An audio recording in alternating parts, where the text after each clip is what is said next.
Still nobody here because I just literally just went live instead of going live a little Nice. bit early. But hello, future VOD Hello. viewers. This Yes. this is this is secret time for just people who watch the VOD. If you go to Yeah. fuck.fart, You'll everything will be revealed. the arg that we the secret arg. Yes. This is actually an ARG. Um, but to learn more, you have to go to fuck.fart. I have to check. Yeah, it's probably something horrible. I was gonna check to see if I could buy it. Oh yeah, the old Justin McElroy trick. Oh, Oh yeah, I people are here now. Hello, hi. I Hi, don't think Gift Horse. I don't Hello, think Level. dot fart is a, is a real is dot fart a real domain ending? I don't think so. Eventually, it's gotta be right. We're gonna run out.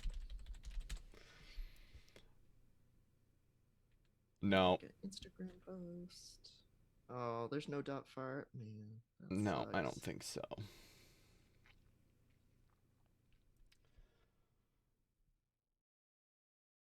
Hello, Zenona.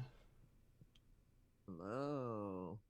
Oh yeah, that's right. You hung out. I was like, I recognize your name. Why are you first time chatter?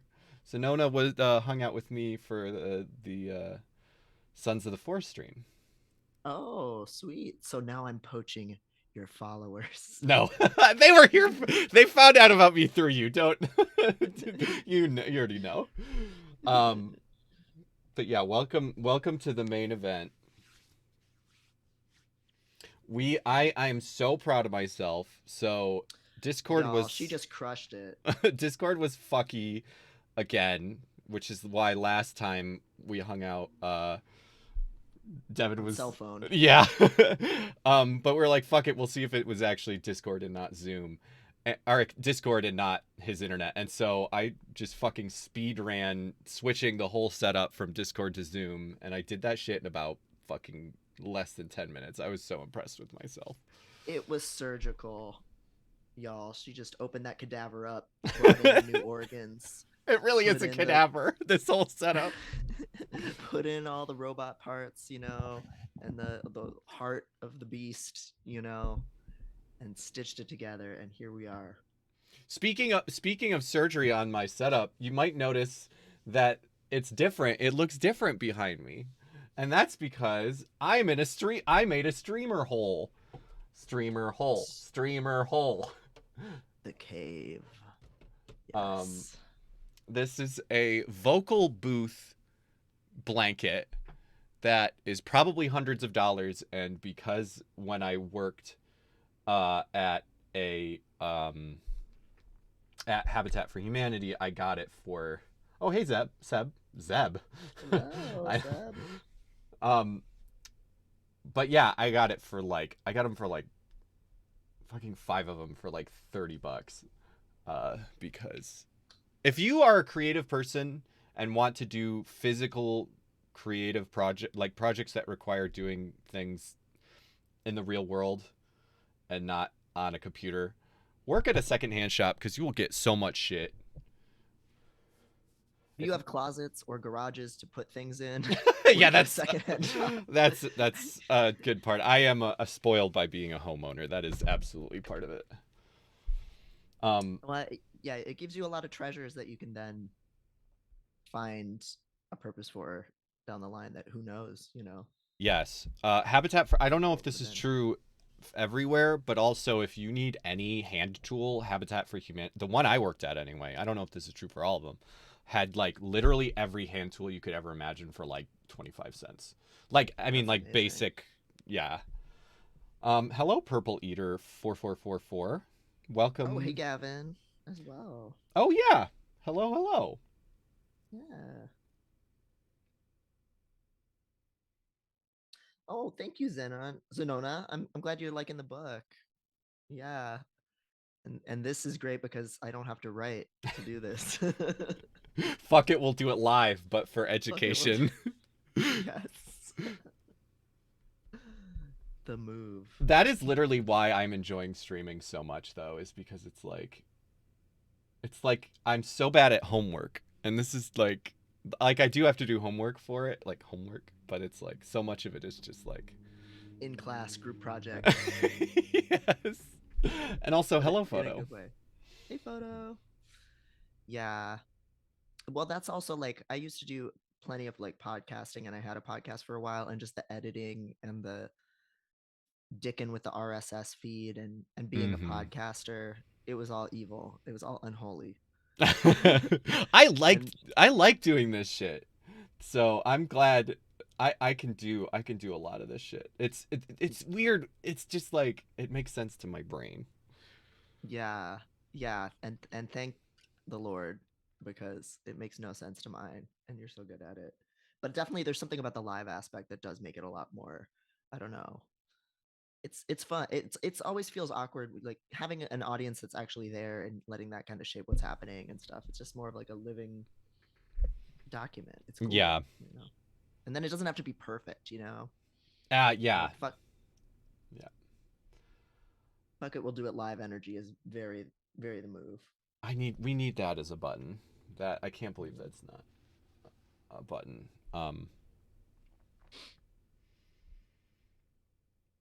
Happy Friday, Trans Peaks. Oh yeah. Happy Friday.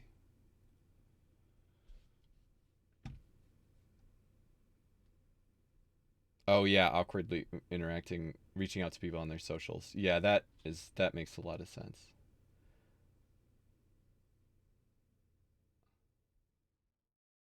Weeble Wobble, I'm so glad that you're watching the VODs. Oh, happy HRT versary, Trans Peaks. Oh, I know who you are, Purple Eater.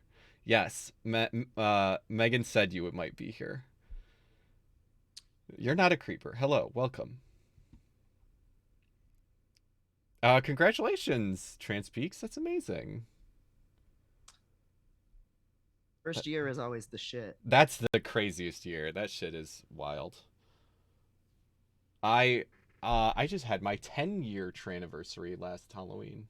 That was Oh, wild. Halloween. Damn, that's Yeah. sick. That Halloween. I don't think I knew that that was your date. Yeah, I that was actually so I actually started taking it a couple days after Halloween, but my appointment to get HRT was on Halloween. Like I didn't even plan that. It was just like they were like, "Does the 31st work for you?" And I was like, "Yeah, that's Sick. yeah."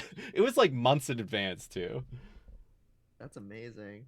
Hello, a monster. Yeah. Oh, I'm glad you could make this one. I I'm glad one know. of our resident monster fuckers is here. And yes, this is Vicar Amelia, my waifu. There's two women I would fuck, and it's Vicar Amelia and Murgo's wet nurse from Bloodborne. Born. I don't know what it is about them. I know what it is about them. They're fucking monsters. That's what. But they're so elegant. They're so Yes. lovely. There's something about them, like especially when Vicar Amelia is just like praying, but then she tries to kill you. I don't know. She's so dainty, but she's Yep. huge. It's just Mood. Goals. she's so hot. Somebody understands. Oh, Yes. thank you, Pixelixer. And she's from Bloodborne. Yep. And I actually have some really good fan art and Vicar Amelia porn on my Tumblr, so maybe I'll pull some of that up and make and do something with that. But you know, in a will not get streamed band kind of way, because some of it's bad. I can Devin. I can always censor stuff. It would be pretty easy to if I have like ahead of time. I could even do it live, sort like. Just drag Jordan Peterson's face. Yeah, literally though. I actually really want. I have a really old Wacom tablet, and I really want to set it up so I can do it like they do for the sports replays, where they can just draw on the screen. Yeah, That would be so amazing. yeah, that's That would be happening so eventually. amazing. Tuning in from the hospital. Foot Oh my god. X-rayed. Um, Damn. well, I'm so glad you were able to make it. Who's everybody's favorite monster? Like, who's the monster that you would fuck from any property? And it's okay. It's okay if you're not a real monster fucker and you wouldn't actually, but just The one you're closest to fucking. You yeah. know. which that's I can't remember. I think it was Danny Lavery who said we all have an obligation to be as gay as we can be, Oh, and that's a really and good what that quote. is for each person is totally different, right? Some people's most gay is not that gay, but that's still the most gay they can be, and that's Mm-hmm. that's enough. So what's the most monster fucker you can be? Werewolves. Werewolves is good. Werewolves has that fun TF thing too, and also the I'm very into the whole primal thing. Like I just want somebody to like that. I don't think I have a specific monster. I just want a giant thing to pick me up and just fucking rip me in half. And that can be Yes. literally or figuratively. And see, and this is why I don't fuck with the Harkness test. Like I want something that is beyond communication. It's so primal. There is no, I guess you could call that Dubcon, you could call it CNC, whatever. It's a fucking monster. It's not talking to you about it. It's, Well, I you know. think the Harkness test, which for anyone that doesn't know, the Harkness test is the idea that for consent with fictional beings, it should be of age for its species, able to communicate, and sentient. So famously, the example is technically Scooby Doo is passes the Harkness test, even though that's distressing to some people. Um, Just some woke moralist. Up yours, woke moralist. We're gonna fuck Scooby Doo. He You would. can't stop us yet. We'll um, see who cancels who. yeah. But I think if they're like, if they're fucking you, I don't think the cut like if they initiate, and especially in those kinds of situations where you can't like it's not consensual on your part because and this is all fantasy like Yeah. Yeah. if Because they that's part of the appeal. Yeah. That it's just like they're so overpowering and like so like bloodthirsty or whatever that it's like, this is happening. mm-hmm. We don't need words, it needs whole. Exactly. Exactly. And that's half of the werewolf appeal too. This idea that there is someone who's like sentient or whatever, but then they turn into something that's like Yep. very sexy. Very sexy and wild. Chubby Kumquat, thank you for thinking about it. Um, Feel free to pop into one of our asks or tell us next stream if you think of a good one. It's okay if this needs Yes. to be homework. We're gonna be passing out worksheets. There will be a course evaluation at the end of this, and then you can let us know your thoughts. I Quay. love that the street. Oh, Oh, go ahead. somebody said Quaylag from Dark Souls, who I'm not familiar with, but I am googling. Ooh, let's see. I'll pull it up Devin, on do you think stream. General Grievous is hot? You know I do. Oh you know, yeah. you know I'd fuck Oh, General Grievous. he's got that smoker's voice. Yes, I love that. He's got more than a smoke. He's got a death rattle. Yes, and he's like got little phalanges, little flinging around, little gay arms. Oh, okay. This is a really good monster. Quaylag. I'm probably saying. Oh my god, the one I got has transparency, so that's gonna live on the screen for this stream. Oh my god. Hold on, Devin. You can't see this yet, but the stream can. That's gonna be that big for now.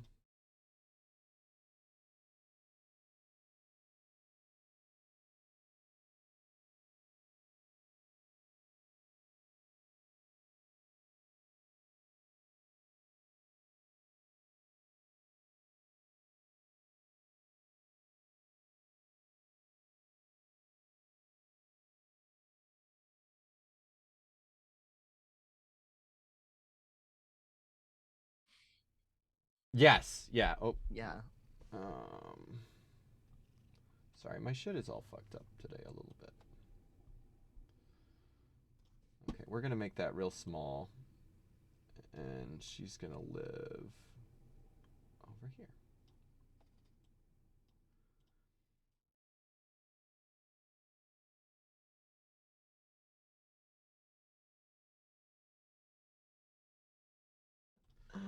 I mean, that would add a whole new challenge level for me that I have to interpret the game through just in between the tendrils. Um. Country girls make do.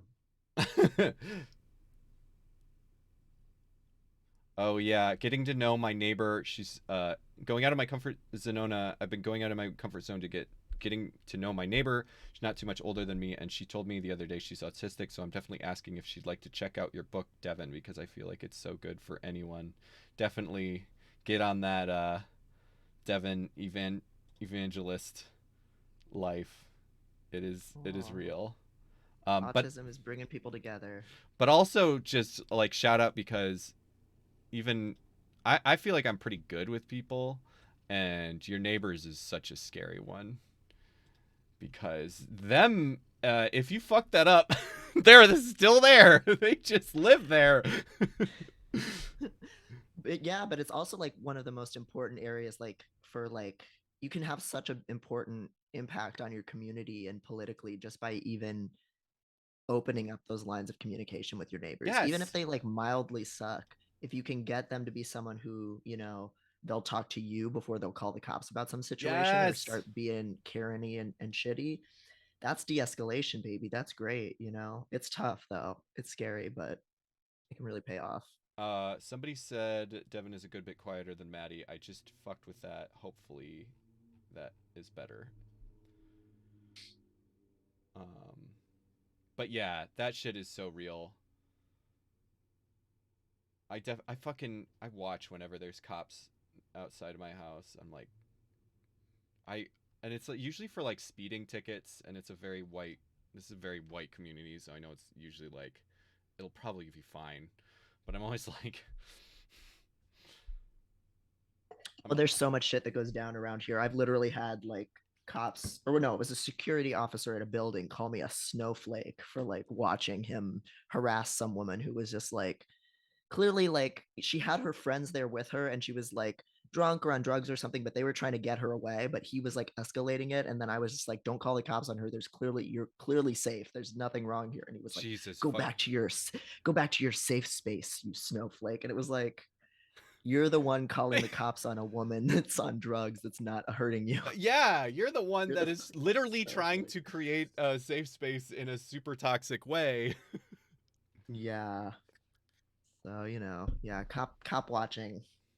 And to be clear, just in case people didn't understand, this is when I say this is a white community, nothing's gonna happen. I mean, there's not the cops aren't gonna be racist to people because it's mostly Right. white around here. So the cops are nice to people because they're not racist at them.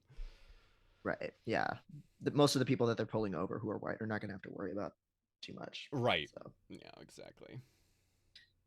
and yeah, Seb, I was stunned to hear someone use snowflake unironically in real life. Unfortunately, I was wearing a Pokemon baseball cap and like a little jean shirt from the boys section at Target, so I looked real fucking tender queer.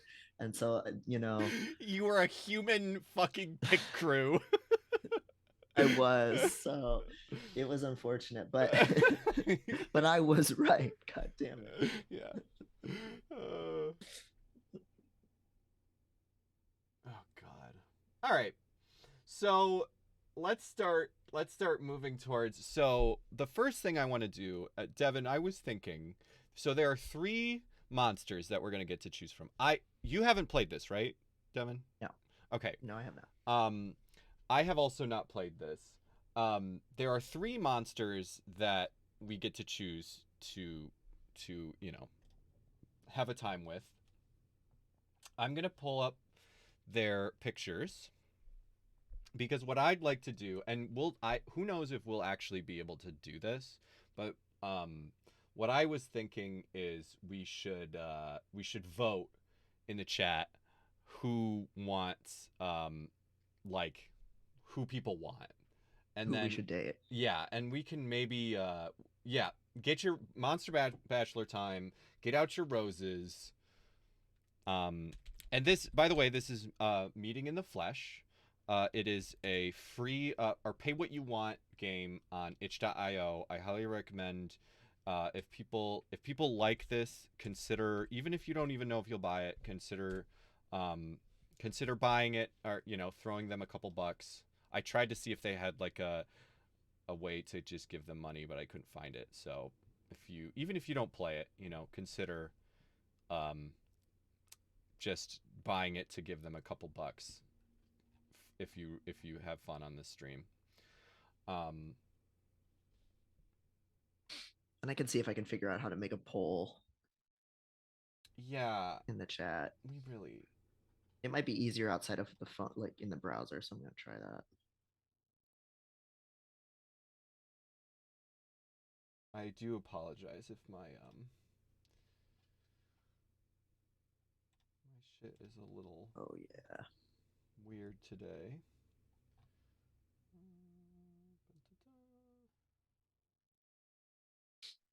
God, my camera quality looks so good now. I'm just looking at the Twitch stream and it's like, oh. I know. I'm so mad we fucking used Discord for so long when this is so clearly just Zoom is so clearly superior. You know, our gamer allegiances came through, and that's a good thing. Okay, but seriously though, fucking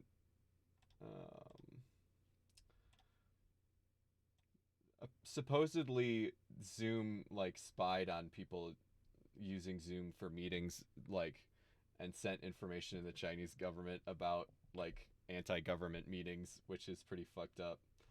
Oh yeah, and the So, FBI too. Like, which doesn't mean, I mean, also, um, I mean, Discord also has a bunch of like crypto shit, which is also fucked up. Maybe a little less directly fucked up, but and yes, Seb, adult content is off because we don't know what we'll get in trouble for. If anybody is in the chat who has played this game, if if if it's not a concern to have adult content on, if it's not that bad, let us know. But yeah. from my initial googling, it sounded like that was the streamer friendly version, unfortunately. A monster. You said you played this. How did you play? Yeah, everything is spying on me all the time. Yeah, that's is pretty much how I feel, which is bad, but it's a whole discussion. So anyway, these are our friends that we're gonna make. Meet the suitors. Uh, oh, you can't see this, Devin. Hold Oh, I'm looking. I can see. on. Okay. I have the Twitch pull up. Yeah. So there's Yeastol. What do you think for the pronunciation on that? Why? Yeah, Yeastol. Yeastel is the community overlook, kind and gentle, and takes great pride in his work. He cares deeply about others, and seems to be a Spider-Man or maybe a doll. Yeah, or like an alien, but also kind of a cybernetic kind of look, something like that. I was Oh, hey, thinking. Cupid. I was thinking. Welcome. Insectoid. Oh, he Mm-hmm. does have grievous arms. Oh, some kind of dread. Yeah, of course it's okay to draw. For me anyway. I love fan art and would like to start if ever people do fan art of us, I would love to start showing it on the stream, including slash especially any kind of furry fan art. My primary is possum. Devin's primary is deer. A teal deer. Mm. Though any kind of rodent is also good. Yeah, no, and just in general, fan art is very welcome. I think we both are here for attention. That is so accurate. We would be on fucking stream if we didn't want Yeah. Devin is some kind of Kingster alien queermo. Oh, well, drop it in my Tumblr box or something, or tag me or something, because I'll I'll take a look. I'll check it out. So the next one is Britann. Is a salt scout, very friendly and outgoing. He loves adventure and excitement and wants to discover something big. If you know what I mean. He's a werewolf man, seems to be. Wolf man. He's definitely the most basic. Himbo, Probably. Wolf Boy. The chat's liking it though. I'm barking. Keep it said Bertan is sexy. Yeah. He's really good. I think if I was gonna be honest about who I would actually fuck, it would probably be him. Um, but he is a little like he's the I've seen him before, but we'll We've see. all dated wolves before, you know. I literally have, but anyway. Um, We've already talked about that. yeah. And then there's Nyarg, owner of a bee shop. Though gruff and stoic, he's in no way mean. However, he's surrounded by some odd rumors, and he's a flesh being. You can kind of see it over on the corner there too. And I'm just so curious what is happening with this flesh thing that I think that's got to be my vote. Yeah, yeah, he's sloppy with it. He's he's wet. It would be so sloppy style. Sloppy, sloppy, He would sloppy style. Yes, it would be he would be sloppy style for sure. Do you Gushy. do you have a vote, Devin? I think Yalistal would probably be most like traditionally my type.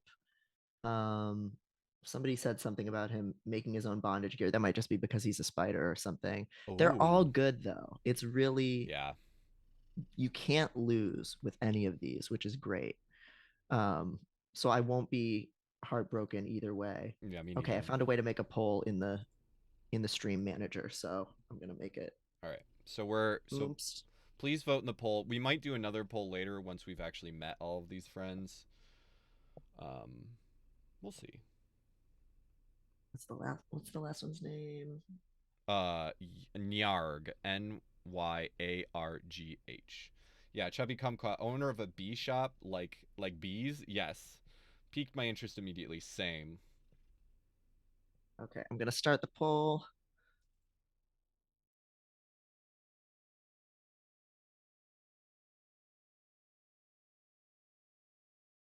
Oh, it's so fun to Yeah, see, to oh watch it live. yeah. Oh wow.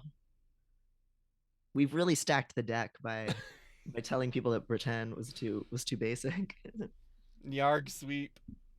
Don't be afraid to Yarg vote sweet. your heart. Britann is probably Yeah. he's probably cute. Yeah, don't let us kink shame you for wanting to fuck a wolf. I said he's the one that I would probably actually fuck. And he seems like a friendly, nice gentleman. Stinky wolf man. I feel like Nyarg probably doesn't get enough love. I think that's probably Oh true. Some no. kind of dread. Oh, now it's a tie. I set this poll for 3 minutes to really give people a lot of time to switch their vote up Yeah. So we'll and to just caucus. yeah yeah. Don't be afraid to Nyar gives good oral. Can give. Well, Go on. oh no, yeah, it's his little tendrils that I'm most interested in. Oh What those things do. yeah, God, his like colon. His intestines.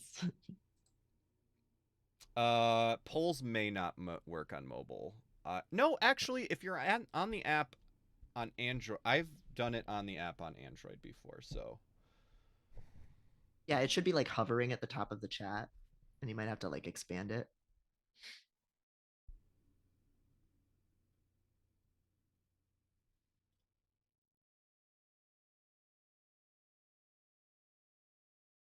What those many mouths do. what's your vote, Charles? What do you think? She hates this. Aww. Oh, she's okay with it Oh my actually. god. She's not pleased.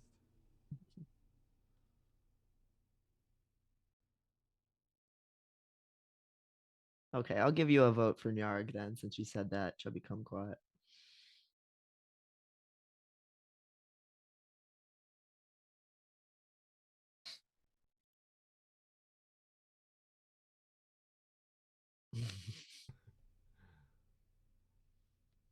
Team Nyarg. Oh, Cooper will probably say hi. But yeah, let's let's start getting into it and let that poll finish. Yeah. Yeah, it looks like we got a victory. We know what we're gonna do. Don't look at my horrible desktop. It's really not that bad. There's some space and things are in rows. So could be worse. Yeah, a monster did play this before and Oh, okay. ahead of time told me Team Yarg was great. Good, good. Okay. Oh, hey Jen. Welcome. All right. So tell me how this audio is, friends. I think this is a little bit loud. This initial menu music is a little bit loud as fuck, so it might get too quiet. Oh, okay. Yeah, it feels slightly loud for me, but not overbearing. Yeah. Okay. We'll turn it even further down. Sweet.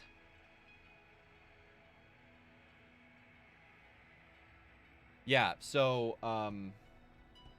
content warnings. Oh, it skipped it. Can we go back? Gore, Oh, okay. cannibalism. Oh, there we go. Yeah. I like the hand holding one. Yes. Blood, gore, It's torture, vor, cannibalism, sex, and hand-holding. as Ira Glass would say, this production acknowledges the existence of sex, war, cannibalism, and hand holding.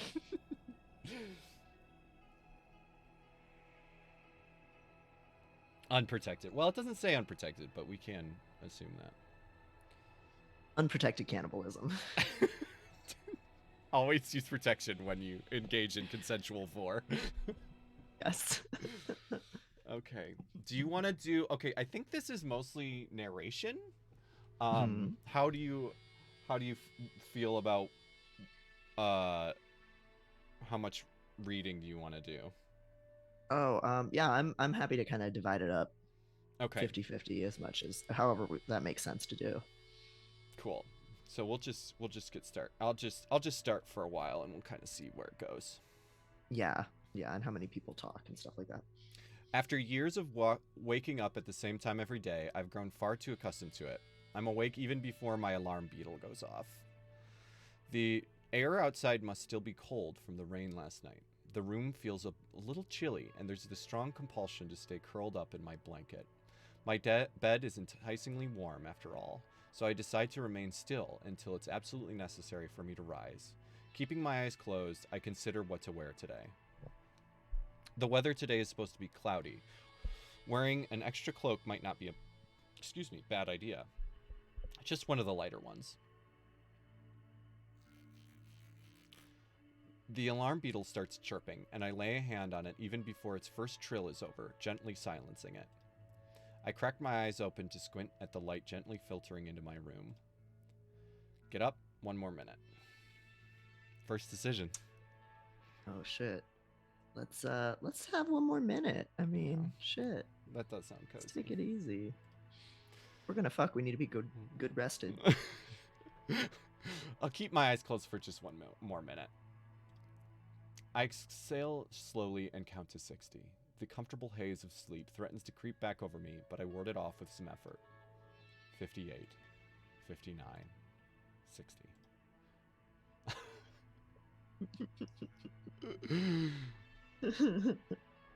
Should we fucking... I feel like, in the spirit of your... I feel like you literally wrote the book on Laziness Doesn't Exist. I feel like we need to... I wonder how long this game will let us sleep. I'll stay here for one more count of 60. It's not my usual style to be so lethargic in the mornings, but once in a while is forgivable. 50. It's always forgivable. Yeah. Let's see. 59. 60. Okay. Do we want to just keep... I'm very curious how many times it'll let us do it. It'll be like game. Go ahead, try it. I at least want to do one more. At least. I want to stay in bed for just a little longer, but I know I shouldn't. With some reluctance... Oh, it's just like, nope, you don't... Oh, the ludonarrative dissonance of it all.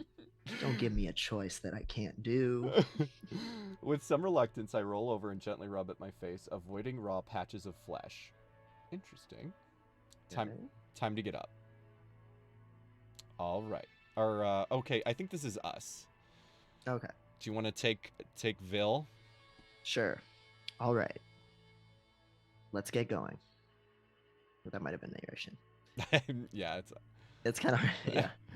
I crawl out of bed and begin my usual morning routine. It's become such a deeply ingrained habit that I hardly need to think about what I'm doing. I splash my face with water first and wipe off any pus that's accumulated overnight. Toweling my face off, I return to the open windows and air out the place. The atmosphere outside is crisp from last night's rain. The ground's still a little moist, and there's a pleasant miasma that stings at the nose. Poking my head out the window, I take a few deep breaths to chase off the last tendrils of sleep before withdrawing back inside and making my bed. I find my way to the table to retrieve my usual breakfast. A block of salt and a cup of water. Some people go without eating in the morning or only drink water, but I've found it's hard to last the morning without some salt. The crystals crunch between my teeth as I look for a cloak of appropriate thickness. The cloak I'm looking for turns out to be abandoned in a corner, and I swallow my mouthful of salt as I pull it on. The salt burns down the full length of my throat. I wash it down with water. That done, I smooth my hands down the front of my cloak to brush off any stray salt crystals and make sure there aren't any unsightly wrinkles. I want to look presentable. Even if I'm just a delivery agent, I still want to look good for my clients. My entire routine doesn't take more than 15 minutes. I've streamlined it well over the years. I glance outside as I close my window. The streets outside are still mostly quiet, with a few people bustling about. The owner of the corner store is quietly sweeping the streets, the rhythmic scratch of brush bristles against the damp dirt echoing the block. A few crows linger on a nearby roof, muttering to themselves. They seem a bit more excited than usual. The room falls quiet when I close the window. As I leave, I lock the door and jostle it 1, 2, 3 times to make sure it's secure. Then I head down the street. This illustration is super cool. Yeah. It feels like post-apocalyptic, right? Like this was normal world and then it became... Sludgy. Yeah. Sludge world. Yeah. The crows bellow at me when I walk past them and I glance up to give them a smile. They remember people's faces, so it's best to stay on their good side if possible. Past them, the sky is deeper green than it usually is. I squint and shield my eyes as I look up at the suns. So, clearly, something Different. That's right. I'd forgotten. The eclipse is in 2 days. Do we have to find a date for the eclipse? Oh. The primary sun looms largest overhead, but its smaller brothers don't lag far behind, the 3 forming a lopsided triangle. Oh shit! It's 3! Have you ever read, oh, fuck, what is that book? The 3-body problem, is that what it Yes! is, or? Yeah. No. I've heard about it, but I never read it. It's really good, and it's there's a big part of it is about how there's an alien world where they have 3, instead of a binary star system, they have 3 suns like all orbiting, and that's like a problem that isn't, they can't, like 3 bodies orbiting in space is like really difficult, or I think we don't know how to do the math to like track how they would move still. And so they evolve in a very particular way to try to figure that out. So I wonder if this is inspired by It's that. referencing that, yeah. Because eclipses are a big part of that book too. So definitely seems like it. The moon lingers lower down. Oh, we picked Nyarg. Yes. Good.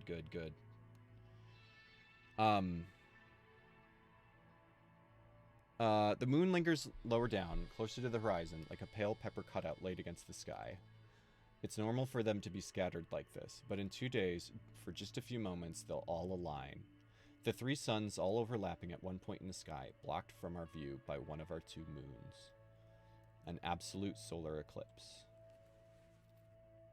Excited about the eclipse coming up? I give a slight jump when a voice chirrups from right behind me. I whirl around so quickly I almost end up entangled in my own cloak. Whoa! Oh wait, now I'm gonna end up talking to myself because I just took this person. Well, I think that's the Oh. same person. I could do we could switch it up and I could do most of the voices if you want to take over some narration or however you're feeling. It doesn't matter. I just know that since well, yeah, you can be the main character and I can be this person since you were already doing the narration or Cool. something. I don't know. That sounds good. Okay. Whoa, didn't mean to scare you there. Sorry about that. No, it's all right. I was just thinking about things. One of my neighbors, Gary, from down the block, she looks more jittery than usual, a string of saliva dribbling down her mandibles as she also casts her gaze upwards towards the sky. Oh, it's so exciting, isn't it? Just 2 more days and it will be the eclipse. Are you thinking of doing anything special on that day, sweetie? Yeah, we're gonna fuck. I smile and shake my head. Nothing in particular, Nothing in particular, I'm just looking forward to seeing it. Oh, that's also fine, but you should really think hard just in case there's something special you want to do on that day. Something or someone. One or something. Yeah. well, an absolute solar eclipse only occurs once every century or so. A rare event. I squint up at the sky. Perhaps because of that, people view it as an auspicious phenomenon. It is said that if you make an important life decision or attempt something new on the day of an absolute solar eclipse, the results are more likely to be favorable. I've never believed in such superstitions, but I know most of the city is looking forward to the eclipse. A lot of people propose to loved ones, explore new areas, or change their jobs on eclipse day. As a result, I've heard it's considered something of a headache for the community organizers who need to deal with the chaos. Still, the excitement building in the air is almost palpable. Regardless of my own beliefs, I don't see any reason to squelch anyone else's excitement. I look back at my neighbor. Vil, do you have any plans for Eclipse Day, Agary? Oh, I do. She gives an excited chirp, clasping her hands together. I'm going to visit my dear friend across town. We had a rather bad fight years ago and haven't spoken since, but we agreed to meet on Eclipse Day to talk things out, and I'm sure we'll be able to rekindle our friendship. Good for you. Her genuine excitement is heartwarming. I can't help smiling as I give a nod. Vil, that sounds wonderful. I hope it goes well. Thank you, dear. Oh, but I shouldn't keep you for too long. You're on your way to work, aren't you? I nod again. Vil, it's all right. I always head out early. And it was nice hearing about your plans. Well, good luck on your work. And do think about something to do for Eclipse Day. It would be such a shame to let the opportunity pass by you. I give her a small wave as I turn to leave, and she cheerily returns the gesture. I don't think we know a gender for our main character, right? Yeah, maybe it's intentionally Mm-hmm. not stated. Yeah, that's what I was just wondering. But once I turn the corner, I speed up into a light gallop. Despite what I told her, I hurry a little. I like getting places a little earlier than necessary. Vil, good morning, boss. The air in the salt processing plant stings at the nose, burning at the lungs a little with each breath, and I try not to inhale too deeply. Full-time workers here usually wear masks unless they happen to have well-developed nasal filters. Since I'm usually in and out of here quickly, I don't bother with masks. Where's your mask? My boss is pretty strict, though. Vil, it's alright, boss. I'll be out of here pretty quick. No, wear your mask. You'll need to wait a few moments. He thrusts Look at this guy. I know. I love him. He's very good. He thrusts a mask into my hand before I can stop him, then turns away to a nearby table piled high with packages. I give him a slightly exasperated sigh. How many times have we had this exact same exchange before? Although it's a good indicator of how much the boss cares for his workers, I guess. Put on mask damn. or pocket mask. I Are feel we going to be anti-maskers in this? I know. I really do wonder if this was came out before the pandemic, because this is such a different, like, interaction based on that. Yeah, in what world is the boss telling you to put the mask on? I'm gonna look it up briefly. Pixie Elixir said, after the salt thing, are we a horse? Oh yeah, and we did gallop. I was literally thinking. Mm. So what is the pus and the flesh falling off? It could mean be in that? horse-like. Zombie horse. Oh, that's weird. I don't think it says.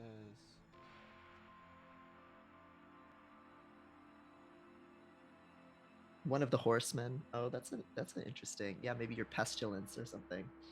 Oh, I do like that. This was pre-pandemic. Demo came out in 2017, and full release was in 2019. Okay, good to know. So the implications are different Mm-hmm. from what it would be to us modern people. I feel like, and we can put on the mask and be nice to our boss. He's looking out for us. Yeah, there's no reason to be self-destructive. Might as well just put on the mask. It's a little uncomfortable, especially where the filter brushes against the raw sections of my face, but it does immediately make breathing easier. As I adjust the mask's strings, I take a cursory glance around the factory. It's a familiar sight, but its interior workings are always fascinating to watch. A chute at the far end of the room belches out spurts of salt crystals, chilling them into a huge vat. The steady hum of grinding and crunching sometimes seeps through the chute, like the sounds of many small bones being chewed up. On the other side of that chute is the machine that processes the raw salt, breaking up any larger rocks into these smaller crystals. The ground-up salt needs to be processed further, though. The grinding process doesn't get rid of any insects, rocks, or hair clumps that might be present in the raw salt rocks. Workers carry huge buckets of this unprocessed salt to the smaller vats that dot the cavernous room. These vats are constantly stirred with long poles, pressing the salt crystals through filters that will catch any unwanted material. The filters quickly clog up with hair and insect wings and need to be swapped out frequently. One vat worker has carefully adding an enormous bucket of flavoring to it. The scent of honey comes wafting through the air, and I inhale deeply.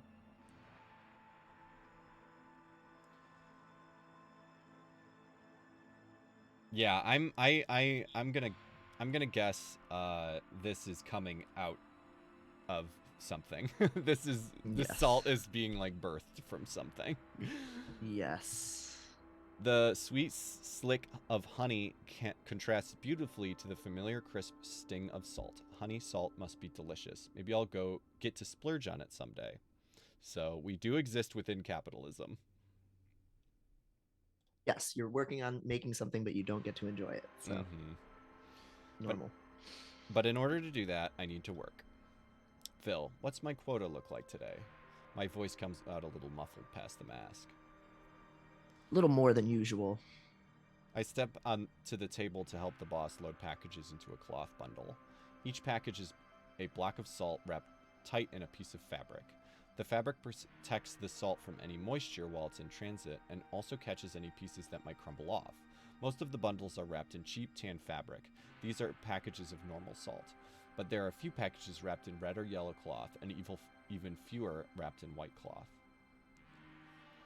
The white ones are mercury, right? The boss grunts in the affirmative. Mercury salt is such a rare treat that I don't deliver it often. Phil, that looks like more honey, Charles, I love you, and punishment salt than usual, too. People getting excited about the eclipse, treating themselves. Oh, sorry, that was you. I couldn't see behind Charles. Oh, yeah. People getting excited about the eclipse, treating themselves. Oh. Look at this animal. Oh my god. Pest and problem. I love you. Can we get you on your couch? Eventually I will have to figure out a solution to the Charl problem, but it's a benefit. It's a bonus content. Oh yeah, she has a couch. Check out her couch. Can you see that over there? It's kind of dark, but next to the jade plant. Oh. Her grandfather made it for her. A little laptop. Yeah, seriously, a keyboard next to me would be helpful. A decoy. Mm-hmm. Right, of course. The boss counts the packages one last time before tying the bundle shut and handing it over to me. There's the rustle of fabric and the crackle of loose salt crystals bumping into each other with each movement, the package weighing heavily in my hands. I tie the fabric tight over one shoulder so the bundle won't come loose or jostle around too much while I'm running. And here's the route. He hands me a scrap of paper with just a few notes jotted on it. I've long since memorized my route, and the paper only notes any exceptions.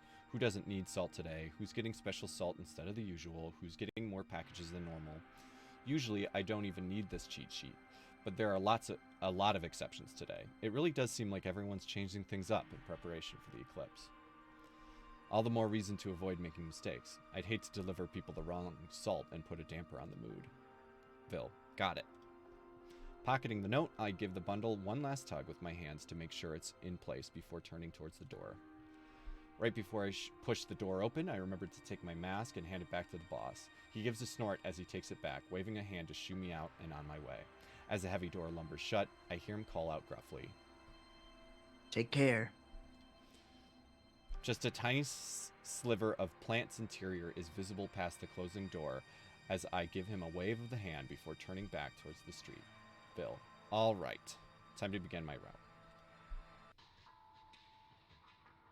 And you just let me know when narration gets to be too much or you want to hand off anything. I'm good either way. So if you want to take over, let me know. Either way is good. I've been delivering salt for several years now, though I wasn't Although I was uncertain when an acquaintance first suggested the job to me, I've really warmed up to it since then. The workload is consistent and predictable, my boss is nice, if a little gruff, and the neighborhoods I deliver to are all full of friendly people. So we'll probably be delivering to all of these suitors. Yeah. Tull. Hey, starting on your route for today? Vil. Yep, have a good morning. You too. My hind claws dig a little quickly. Yeah, you can kind of see... Oh, it looks kind of wolfy, maybe. Yeah. My hind claws dig a little into the ground, kicking up small clumps of dirt with each step. I quickly fall into a comfortable galloping gait as I take a hard left outside the salt processing plant and start heading down the street. Huge slabs of buildings loom overhead on both sides. The block doesn't have many residents as it's mostly factories. I pass by those quickly. No deliveries to make just yet. But I do have one delivery to make at the corner up ahead. Suitor time! The building at the very end of the block is smaller, its outer walls off-white instead of a murky beige. It's not very tall either, but it does have an awesome structure sprouting from its top. A giant tower clawing up again towards the sky, made of bone and coated with smooth flesh. An enormous pair of antennae protrude from the tip of the tower. The chitinous? Is that... Or no, chitinous. Shells gleaming faintly in the sunlight. They whip back and forth at random intervals, as if raking the air through the air. Numerous eyeballs at the antenna's base also blink frequently, their irises swiveling about to survey their surroundings. One of them whirls around to look at me over when I approach, and I give it a small wave. The front entrance to the building has a small sign carved into it. The sign reads, Community Overlook Center. I open the door and enter.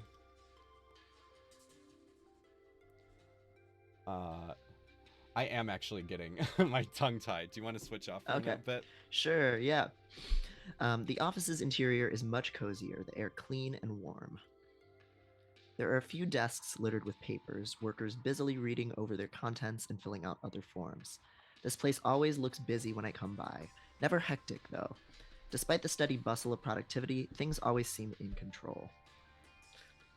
Except for all this goop on the wall. That's intentional. How could you live in a place without goop? Goop, sweet goop. Not that I know these workers very well. I do wave to a vaguely familiar face, but head straight to the far corner where the tower control pod sits. The pod's nerves crawl up the walls like a giant spider web, thick cables of flesh burrowing into the smooth rock surface. The pod itself is a giant oblong shape, coated in flesh and pulsing gently. The eyeballs embedded in its surface flicker about more languidly, a few of them fixing on me as I approach, though they close wetly after a few moments of staring. They probably don't want to get squished when the pod opens. There's the loud squelch of fluid-slick flesh when the pod splits open at the center, its two halves neatly sliding apart like a beetle's carapace. A wall of hot, damp air bursts outward as the pod opens. The interior of the pod is oozing with fluid, drips of it spilling out to dot the floor. A thick coating of it obscures the shape of the person sitting inside until he sits up and stretches his arms. Fluid comes sloughing off in sheets, spilling back into the pod's interior as he rises to his feet. There's two wet plops of suction as he detaches from the pod's nerve cables attached to his temples. Should I keep doing Vil? Sure, yeah. Actually, you take since you're doing the narration, you take over Vil, and I'll take over everybody else for now. Okay, cool. Hi, Yeastal. Yeastal towers over me when he straightens up to his full height, the bones of his feet clicking gracefully on the floor when he steps out of the pod. Towers over me. That's Yeah, I saw you immediately be like, oh.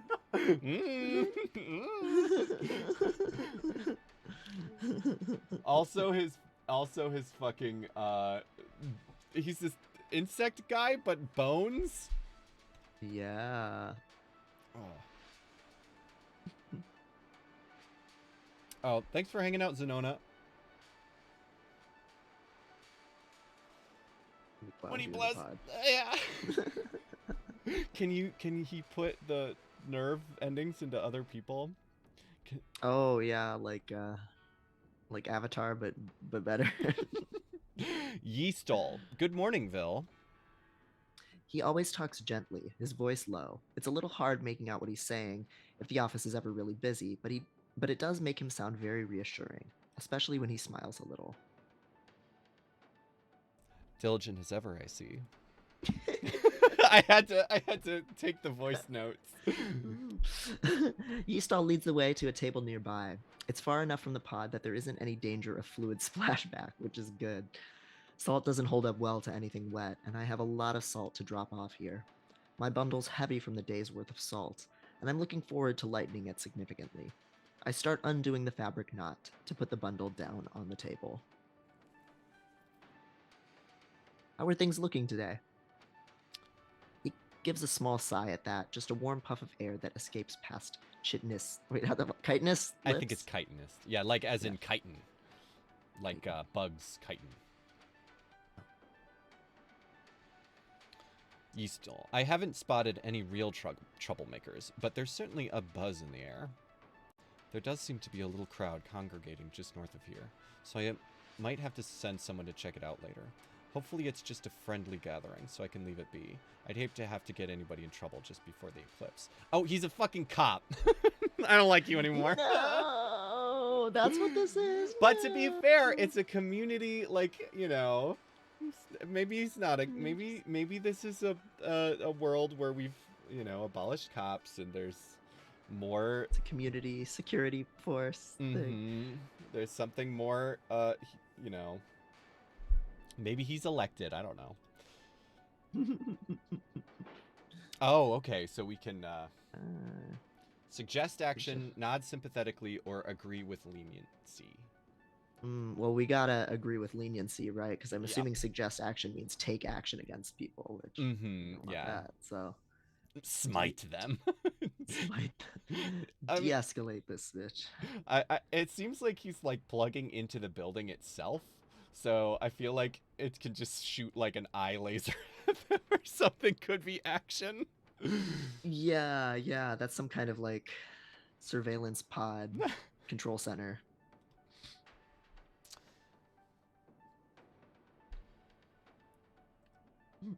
Yeah, he's his own surveillance state. Yeastal's probably right. A little leeway doesn't hurt. That sounds like a good approach.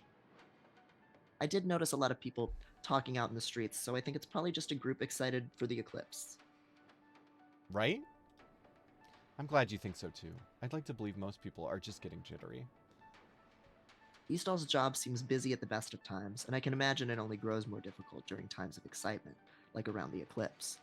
There aren't very many people who can handle the pressure of being the town's overlook, especially since the overlook pod is apparently a strain to operate. Wow, so this really is like the Panopticon Yeah. chamber. But Yeastal's been loved by everyone since he took the job. Highly attentive and quick to respond, he's been key in maintaining the town's peace. But he's able to spot troublemakers so quickly and send officials to stop them before too much damage is done, it's done a lot to discourage crime. Oh yeah, fuck this. He's a narc. He is a narc. He literally is a narc. But it doesn't sound. I mean, they haven't talked about what the. I mean, crime does exist, but they haven't talked about what. It says stop them. It doesn't say, you know. Yeah, what are the officials? What is crime here? Who's deciding what the laws are? There's a lot more I need to know about the political system, but I don't like it. I don't believe in crime. He does seem like a fucking cop. I mean, he's very likable, but thanks for joining, Purple Eater. Yeah. Yeah, definitely. There's always VODs. Yeah. He does. We need to know more before he can hit. He does have a slutty little smirk. Yeah, I like his little outfit or body. But... Love a man in uniform, and by uniform I mean body that looks like naked. Uniform. Yeah. That on top of being an all-around nice guy. The fabric finally comes undone, and I settle it on the table before digging through my pocket for the notes. All right, it says here you need 24 packets of salt today, is that correct? Correct. 24 then. Yeastal doesn't eat the 24 packets of salt for himself, of course. I don't know. Yeah, I mean, shit. As the community overlook, he's also in charge of keeping an eye out for people who are ill or injured or have fallen on hard times. Okay, anyone who might have difficulty procuring their own salt. These 24 packets will be distributed to such people. Okay, that's better than any human cop has ever done in Yes. history. That's a little more than usual, right? Is the eclipse causing any trouble? I lay out the salt packets in stacks of 4. In a sense. Yeastal gives a slightly sheepish laugh. It's not trouble, but I wanted to ensure that people aren't struggling for salt during a time as joyous as the eclipse. I'll be giving a little extra to people who are having a hard time.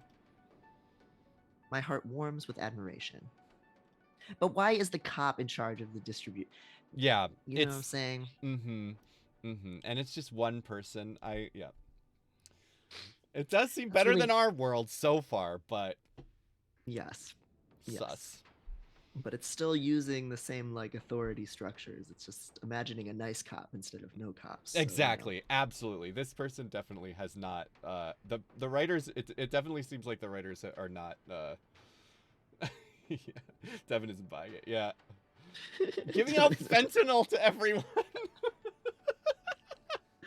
Giving everybody goopy fentanyl for their gloppy holiday. Yeah, the carceral framework. That is absolutely the words. Yeah. I'm a hater, but you know, I was just playing Disco Elysium, where you are literally a cop and you shoot people. So don't get it twisted. You know, shit's fun, but that's really nice of you. I'm sure they'll really appreciate it. 6 stacks. Oh, sorry, I don't know. I got mixed up. You go ahead. 6 stacks of 4, 24 packets of salt laid neatly on the table, and I make sure Yeastal's given it an approving nod before tying my bundle back over my shoulder. Speaking of the eclipse, do you have any plans? Everyone's so excited about the eclipse. I shake my head. Not really. I might go out to watch it, I guess. Yeastal laughs gently. He has a raspy laugh in contrast to his lilting voice. You sound awfully unimpressed by the eclipse. I guess I'm just pretty satisfied with where I am right now. I know the eclipse is supposed to be good luck if you're making any big decisions, but I don't have any decisions to make. Don't you, though? I shift my bundle on my shoulder, and it comes out like a shrug. Maybe if I try taking a different route on my delivery that day, I'll find a shortcut. That would be nice. It would make your life a little easier, I suppose. Do you have any plans? There's a pause. Eastall looks thoughtful, a finger tapping on his chin, before his lips curve in a smile. I might. I'm still deciding. But you know, Maddie, have you seen that that porn gif where it's like, "Hey, you like that, don't you?" And then the bottom's like, "I'm deciding." No. I haven't decided if your cock is good yet. Yeah, it's like a gay porn clip, and the twink on the bottom is like, "I'm deciding." That's really good. I want that. Now, there's an idea for buttons to be able to press. It's just a bunch of like porn, like cropped porn. Can we get Yes. like cropped YIF as React buttons for us to? Absolutely. I'm still deciding. But you know, Vil. Eastall reaches out to touch my shoulder. Despite the hard bones of his fingers, the gesture is soft and comforting, squeezing just briefly before giving a tender pat and then pulling away. The eclipse really is a special time, not just because of the eclipse itself, but because everyone is so excited and happy. I don't think it would be a bad idea to take advantage of that unique energy in the air. I give a small smile. All right. I'll give it some thought. Eastall sees me off. Is it all right for you to leave your pod for so long? It's all right for a few minutes. Taking short breaks helps keep my mind clear. Don't work yourself too hard. Even if everyone's depending on you, you shouldn't run yourself ragged. Thanks. You too. I grin. Don't worry. You help me a lot by taking so much salt off my hands. My route's always easier after I've visited you. Eastall rasps out a laugh. Well, I'm glad I could be of help to you, though I should be the one thanking you for your work all the time. All right, I'll see you later, Eastall. Take care, Vil. Eastall waves as I start off at a light jog. It- I wave back. It definitely is. This person is like, they just get into the Panopticon pod, and then they are the Panopticon pod. Right. Who watches the pod watcher? But, you know, power dynamics are fun, especially when they're totalitarian. I hate bootlickers, but bootlicking. But I like to lick a boot. It's a shame that bootlickers have stolen bootlicking from real Kingsters like me. Bootlicker, but not like that. Bootlicker, affectionate. Well, yes. Yes, there is something to be said for someone who will know at any time whether you broke any of the rules. And yeah, he definitely was flirting with us for sure. Definitely.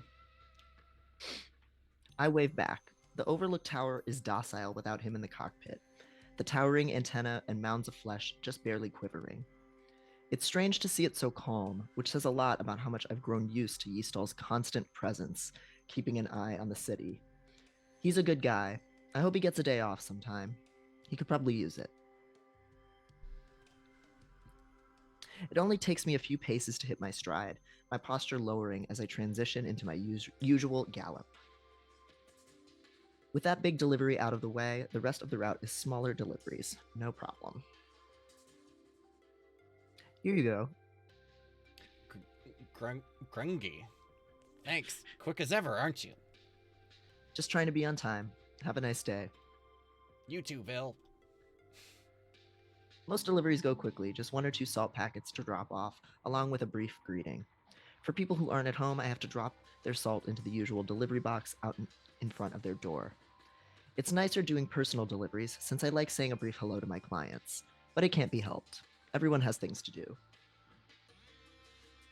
Thanks, Phil. I like this slime. I want to... Lobu. Why can't we fuck them all? Yeah. He's all... They're all slime and tentacles. Like, that is a just a fuck toy of a person. Oh my god, I just reblogged on my NSFW Tumblr some great slime girl porn. Very cute, very wholesome. Like she's getting fucked and you can like see the dick inside of her, and then there's also like a little heart inside, and she's got a collar on, even though she's slime. I love it. Slime girls are extremely important. They're allies. Shout out to all We're the out. slime girls out there. Love your work. Love your work. Get at me. Slide in those DMs. Had some Seb says I had some fentanyl at the hospital the other week. It didn't seem to have any effect though. Lol. You didn't instantly die from it being in the room with you? I think you're lying. 20,000 dead cops. Honey salt, huh? Planning on doing something special for the eclipse? Yep, thinking of throwing a bit of a party. Glad I could get you your salt safely then. I appreciate it. You be careful on your route now, you hear? Will do. Everyone seems happy. It's nice. It's a nice day. My next delivery is a few blocks away, but I can cut through the park. The ground's a little wetter here. The dirt's solid beneath my feet instead of kicking up into little puffs. My claws dig small grooves with each step, no doubt leaving a little line of tick marks to signal where I've been. They'll probably be trampled flat during the day, only to repeat the next day. The paths in the park are flanked by trees, their gnarled branches reaching haphazardly up and outwards, as if they're also looking forward to the eclipse. Small insects lay nestled in the bark, their wings shimmering like water droplets each time they flit around. A few of them chitter at each other, set to the backdrop of crows shouting. Somewhere further away, there's the quiet drone of some sort of factory, belching long streamers of smoke. Pixie Elixir, it says, it's funny how everyone is wet and sloppy and consuming hella drying salt, but maybe that's why. Like, if they don't get the salt, they just, like, totally turn into mush. They need to be dried out. Yeah, it gives them homeostasis. Yeah, we're the factory. There's somewhere there is a factory belching out streamers. The streamer training factory, just like how like Russia used to produce gymnasts. Yeah. And now The streamer training facility.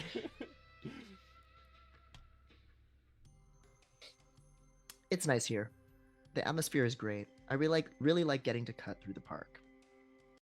I'm so distracted that I don't hear the sound of footsteps approaching.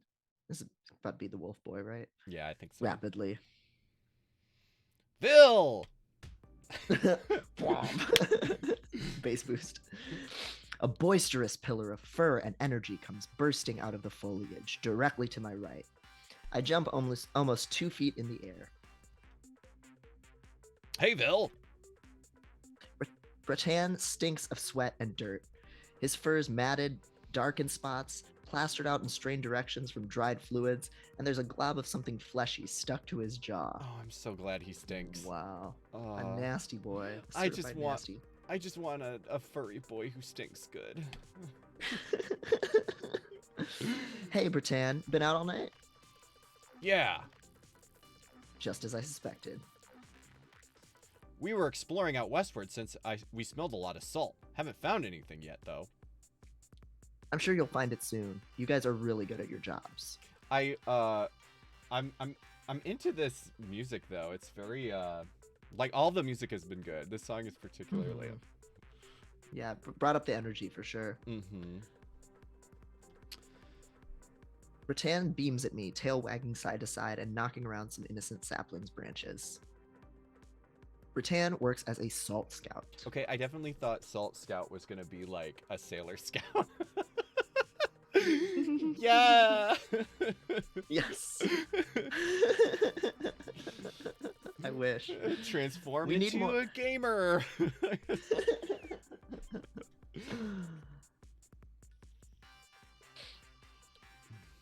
Salt scouts search the flesh fields outside the city in search of raw salt pools. These pools are where we harvest the raw salt for processing at the plant, then distributing out to the people. An important job, in other words. Salt scouts depend on their sense of smell or sensitivity to changes in the air to seek out the signature sting of salt. So apparently many of them don't mind working during the night when visibility is poor. It's not unusual to see a salt scout heading home in the morning, dirty from a long night of exploring. I want you to get dirty from a long night of exploring my body. Sniffing around the pools. Yeah, sniff around my pools? Anyway. Never mind about that. Your pools of salt. Even after a night of what must have been exhausting work, Bratan talks at a boisterous growl. I thought I smelled you with salt, so I figured I'd catch you now. If I pick up my salt from you here, it'll make your route a little easier, right? A smile tugs at my face. Bratan looks terribly proud of this innovative thought. He's got a good thought in his brain. Jock mind. Yeah, his smile is really cute. Yeah, it helps a lot. It's a good thing you didn't miss each other. Say you wouldn't want Bratan to wear himself out. I think, say it's a good thing you didn't miss each other. Unless that is, yeah. Yeah, I feel like I don't think we're gonna lock ourselves into anything yet. It doesn't feel like. Yeah. Oh, even if there are a few problems with that plan, it's the thoughts that count. Oh, I didn't mean to nag him. No. Oh. We might have missed each other, you know. If you came here, but I was headed down a different path. Oh no. Oh, I did not think of it that way either. Yeah. So I guess it's a good thing your nose is so sharp. You'll never miss me with that, huh? Okay, we turned it into a compliment. Yep. Bratan beams, obviously pleased by the compliment and oblivious to the critique. His ears stand straight up. Well, let me check what your delivery for today is. Just the usual for me. He pipes up before I can double check my note. So I nod as I shift the bundle on my shoulder to pull out his usual delivery. 2 packs of regular salt. Bratan tends to eat a bit more than average. Understandable with how much time he spends moving around. By the way, he sounds excited. I bet he's going to talk about the eclipse. Do you have any plans for the eclipse? The swing of his tail has grown ferocious, batting a branch aside with enough gusto to snap it in half.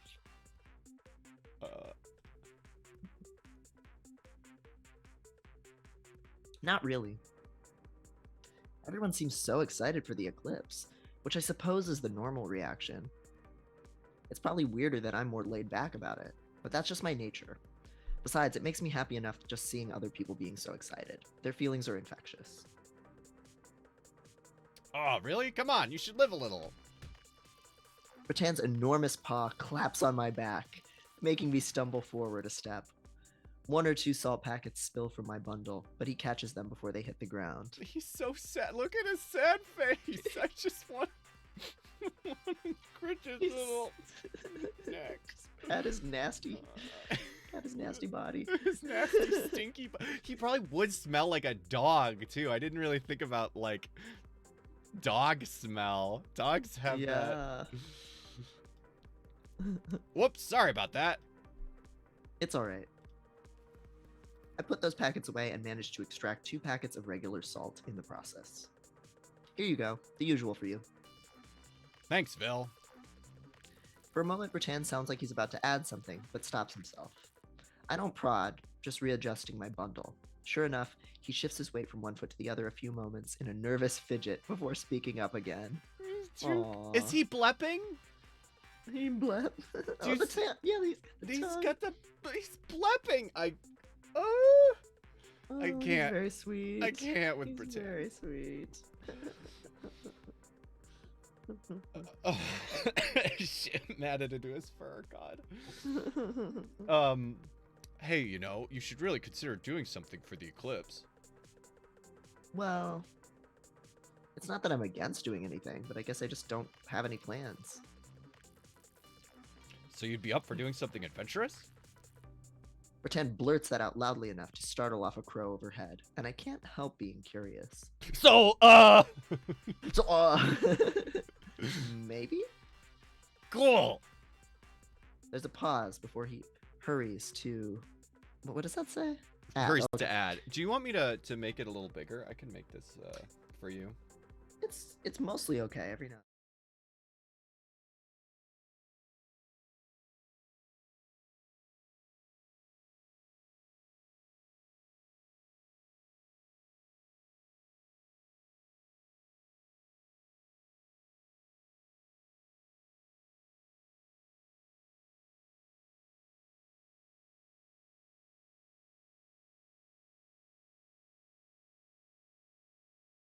Transpeak says, "Does everyone think the salt packets are like the square rectangle kind, or the kind with like 2 tubes?" I was picturing like a sugar packet, but with salt. I don't know why. I was imagining a cube of salt, like just tied in a bundle with fabric, because it doesn't sound like. So much of this world is like not very technological. Like there was a chute and there was a pot of salt, and then they were like mixing it by hand. Like it feels like like a lot of like, even though they have like buildings and stuff, it seems like a lot of the technology is just they're monsters and can do things like naturally without technological help. So I was imagining very lo-fi. Yeah, everything's like biotech. Yeah. Oh, I just realized when I go over to your screen to change things, people can't hear us. So Oh, okay. Yeah, bricks wrapped in cloth, yeah. Oh, but the size of like a goat. That's a lot to carry. There's a pause before he hurries to add.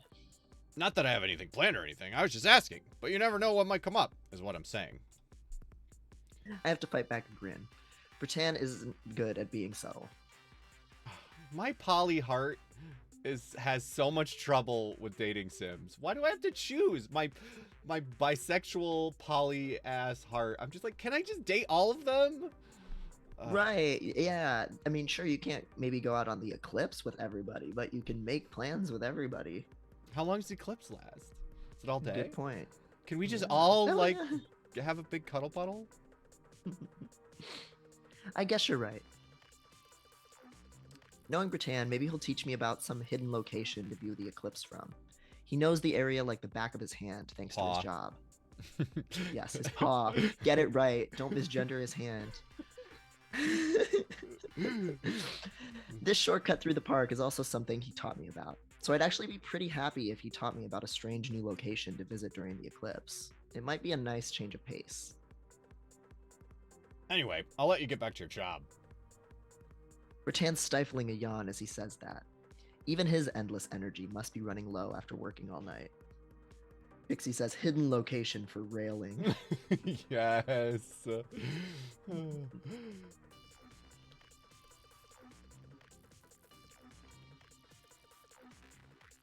Sure, you should go get some rest. Will do. There's no warning before Rattan leans in to lick my face, his tongue dragging all the way from my chin to my brow and leaving a sticky trail of drool in its wake. A very moist sign of affection. Oh my god. Stinky. Very stinky. Do good on your job and I'll see you tomorrow. And with that, Rattan is on his way. Oh, yeah, Nyarg is gonna need to bring the heat. I do want to take that just from like a narrative finding out. I want to take the Nyarg path, but yeah, that boy is very lovable, and he wants it. You know, he does. It's easy. I wave as Rattan makes his loud exit, crashing his way through some defenseless bushes and leaving a trail of trampled ground in his wake. I'm picturing like Looney Tunes, like just a Rattan shape, just like bursting through the woods. Yeah. He waves back as he turns a corner around a prickly bush up ahead, then vanishes from view. It's only then that I raise a hand to my face, considering wiping away the damp tracks lingering on my face. Do we get the choice? Oh my no. god. I end up just leaving it be. It's not a big deal after all, and my face gets chapped from running against the wind all day. The sheen of spit soothes the raw skin a little bit. Oh wow. So you're just choosing to keep it on. Oh, that's very good. Nasty. Naughty. So after one last check of my bundle to make sure it's secure, I turn my attention back to the path through the park. Time to get back to work.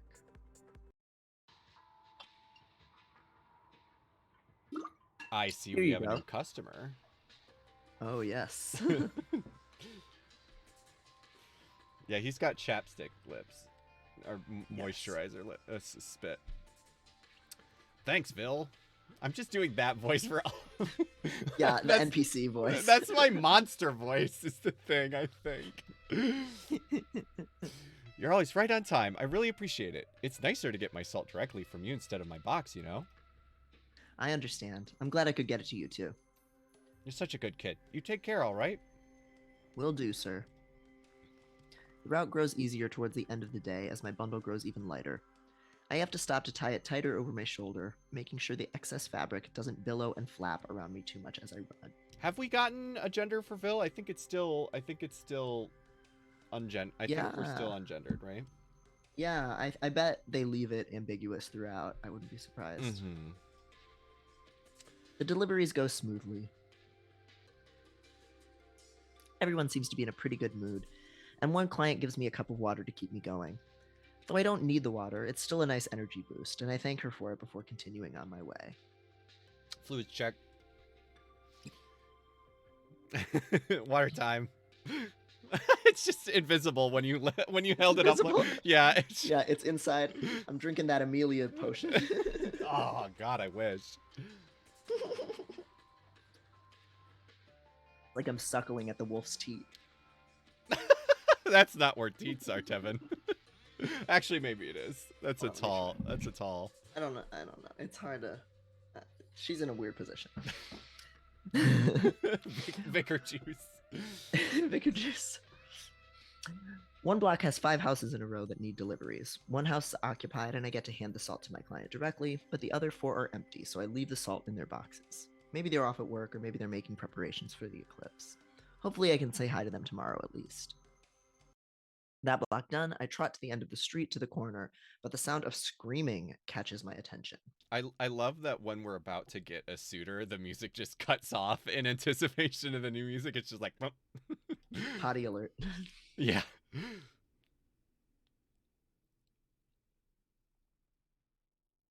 Some kind of dread. Maddie does have a Tumblr. It's Test Device. Yep. Testdevice.tumblr.com. No, it's test device _ most places, but somehow test device with no other things was not taken. So. Looking up, I catch sight of a small crowd a few blocks down.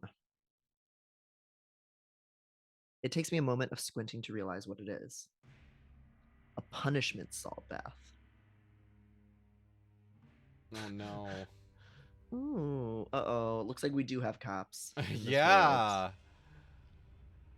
There's a giant metal tub placed on the ground, flanked on either side by an overlook officer.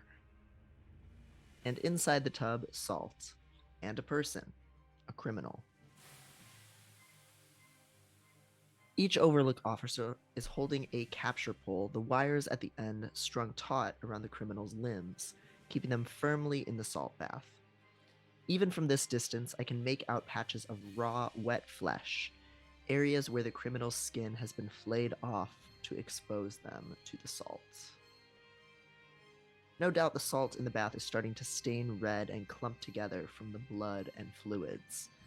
My mouth waters a little just from the thought. These punishment salt baths serve a dual function. On the one hand, this is a pretty good punishment. The larger crimes earn harsher punishments. First-time offenders are usually only given a salt bath.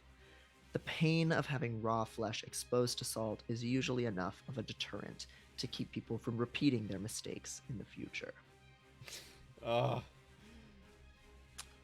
They're making man soup. I mean, I do love man soup, but let it be consensual at least. Yeah. Man produces soup. Already. Need not be extracted forcibly from. And on the other hand, the salt used in these punishments is a bit of a delicacy. Though not as prized as honey or mercury salt, punishment salt has a savory tang to it that almost everyone enjoys. Just enough blood gets mixed into the salt to give it a unique flavor and take some of the harsh edge to the original salt taste. Yeet. I'll probably be seeing a bunch of punishment salt to be delivered tomorrow. Umami. What kind of Shirley Jackson the lottery ass world? And also, like, talk about bad incentives for punishing, where it's like, yes, punish the criminal. Right. Everybody's gonna be drooling whenever somebody does anything bad. Mm-hmm. Maybe I'll claim a package or two for myself. Everyone's talking about the eclipse after all. Maybe I can treat myself to the torture chunks. Yeah. Whoever's immersed in the salt gives a gurgling scream. Sunlight glints bright off the salt tub. Oh God. Ooh. I mean, I wanna learn who this person is and what they supposedly did. Yeah, But I do want to stay for the lore. Yeah. Okay, we'll stay for the lore. It's a fascinating sight, and I think I can spare a few moments to watch. The smell of blood intensifies. The capture pole's wires must have dug into a vein. I inhale deeply. The inside of my nose stings a little, as do the raw patches on my face. But I can also feel myself getting a little hungry.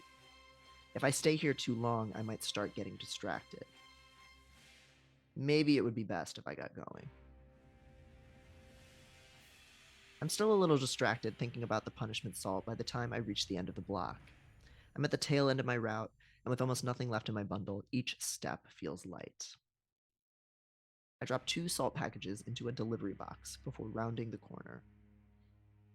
Immediately, there's a unique sweetness in the air. Without thinking, I raise my head to inhale deeply. Even if I'm deeply familiar with the smell, it's still enticing. One can't help but breathe in deeper inhales around this area, and there's always a few people loitering around. Up ahead is the bee store. Oh yeah, I forgot that there's bees. Oh my God, what? How big are these bees? Little babies. The small bone chime above the door rattles as I enter. Bees. Babies. Free smells. The cages before me buzz in response. The air inside the store is already dizzyingly sweet, but the heady scent intensifies for a moment, and I utterly lose my train of thought. Standing before the entrance, I just focus on taking in 1, 2, 3 deep breaths, each lungful making me feel more languid. You're here, huh? It's a gruff voice, sounding from further inside the store, that snaps me back to attention. Hi, Nyarg. I have your salt. Nyarg stands between 2 tall rows of cages, making notes on a scrap of paper. Probably taking notes on the condition of his bees. As I make my way down the aisle, the cages around me buzz happily. Each cage contains a large fat bee. Some are shy and turn away as I walk by, but others are more personable and bumble up to the front of the cage to poke their antenna through the bars and wiggle them at me. This is incredible. I love this, and I want one. I want bee. One cage contains a particularly fluffy bee that waggles its abdomen at me as I approach.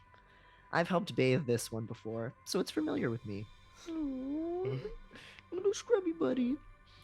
When I pause to poke my fingers through the bars of its cage, it toddles closer and ducks its head so I can rub the area behind its head, right where the bristly fur starts to sprout. I pet it a few times, rubbing my fingers in short strokes, and it hums happily in response, flicking its wings. Honey dribbles from its mandibles, leaving damp yellow spots on the padding of the cage. Hey there, you're not supposed to be wasting honey like that. Oh, he's drooling.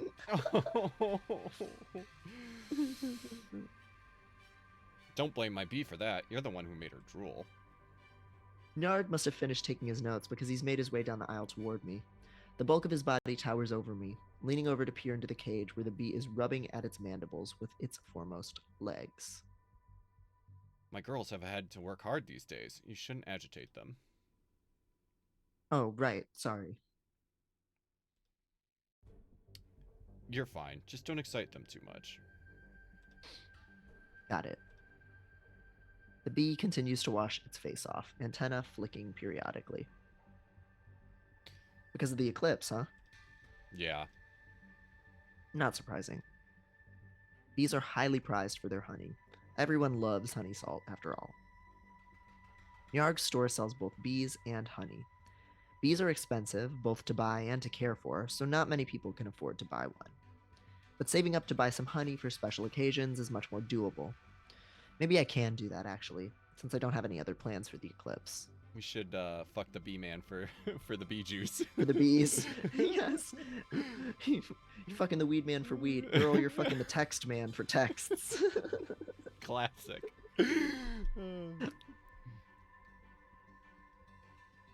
Hey, Nyarg.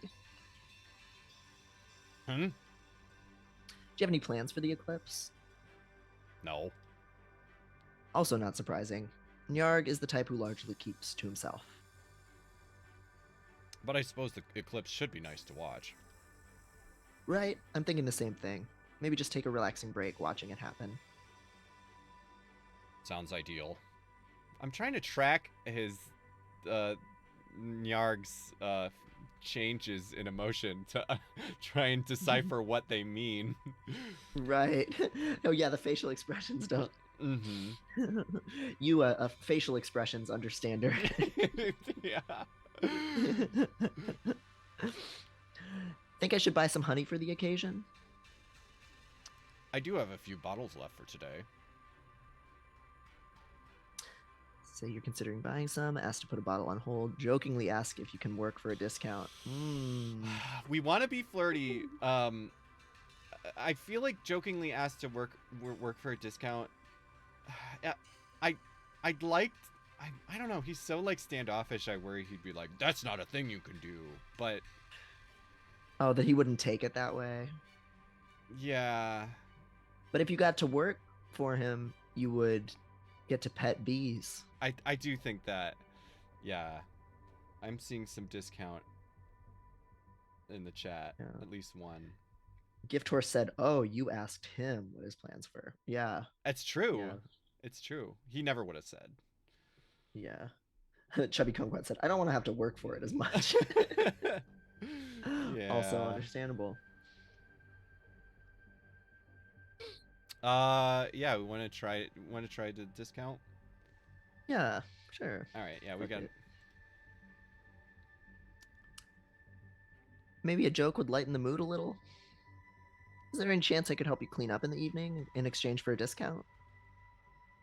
Yeah. Nard grits some of his teeth, seemingly in thought, but before I can tell him not to worry about it, he mutters, I guess I could figure something out for you. Ooh. "Okay." I laugh gently. I'm kidding, I wouldn't do that to you. I don't have my wallet with me, I don't usually carry around on my route. But I might take you up on that offer tomorrow.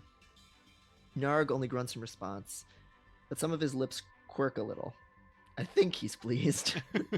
Yeah, I think this tongue out expression is pleased. That's sort of a smile up top there. I think Yeah. that's kind of. Yeah, he's like, It's he's trying. it's like that what is that like photo, the old guy that's famous for his like smile that he looks like he's dying, like you know what I'm talking about? Is it like one of those stock photo guys? Yes. Yeah. Like the one, like I think he's like Norwegian or something Peter, where he's like, Yeah. Yeah. Yeah. The bone chime on the door rattles as another customer enters, and I give Nyarg a quick wave. I better go, actually, but I'll see you tomorrow. Nyarg grunts again, already turning towards his new customers. I give the bees a little wave, too. They buzz back at me, the sweet scent of honey in the air intensifying in that moment. I almost stumble as I turn towards the door, inhaling deeply one last time before stepping outside. My head clears immediately. The air just outside is still sweet, but it's nothing compared to the intensity inside the store. Outside, a few people peer into the window, looking at the bees on display there.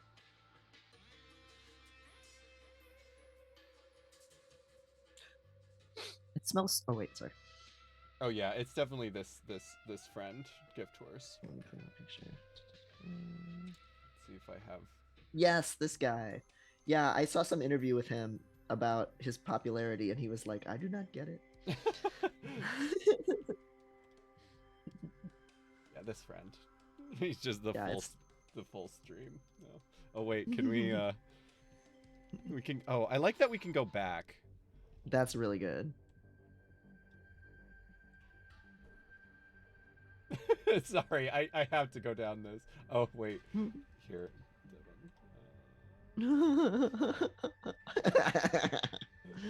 That's him. He's trying to convey an emotion, but it's tough for him. Wait, what is the? Yeah. Oh my god. That's so good. Oh my god. That's it. Nyarg. We love you. We love you, Nayard. Narg. That's when he's happy.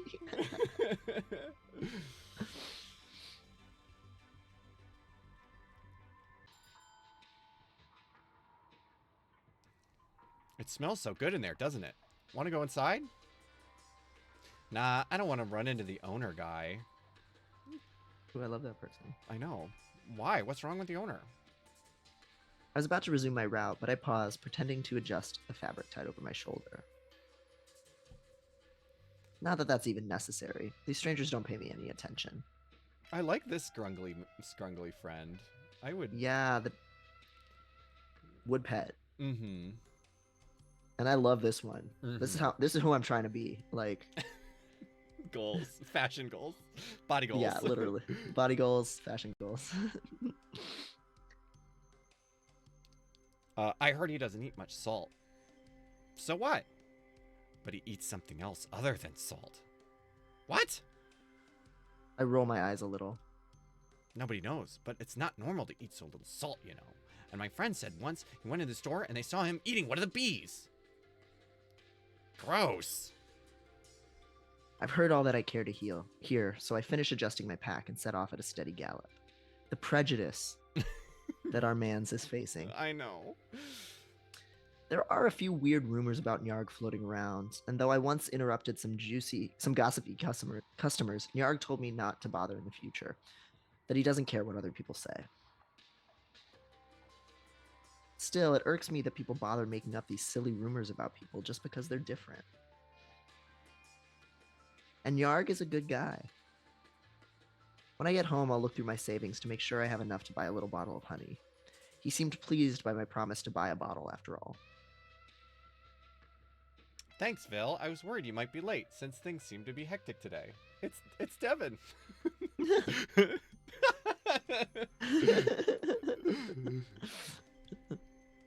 See, now I'm just like, now I just want to do this for everyone. We can... Yes. Oh boy, here we go.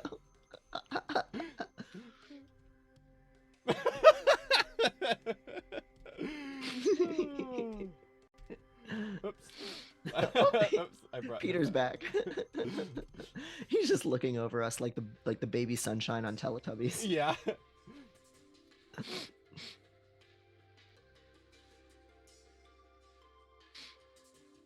I'm glad I didn't keep you waiting.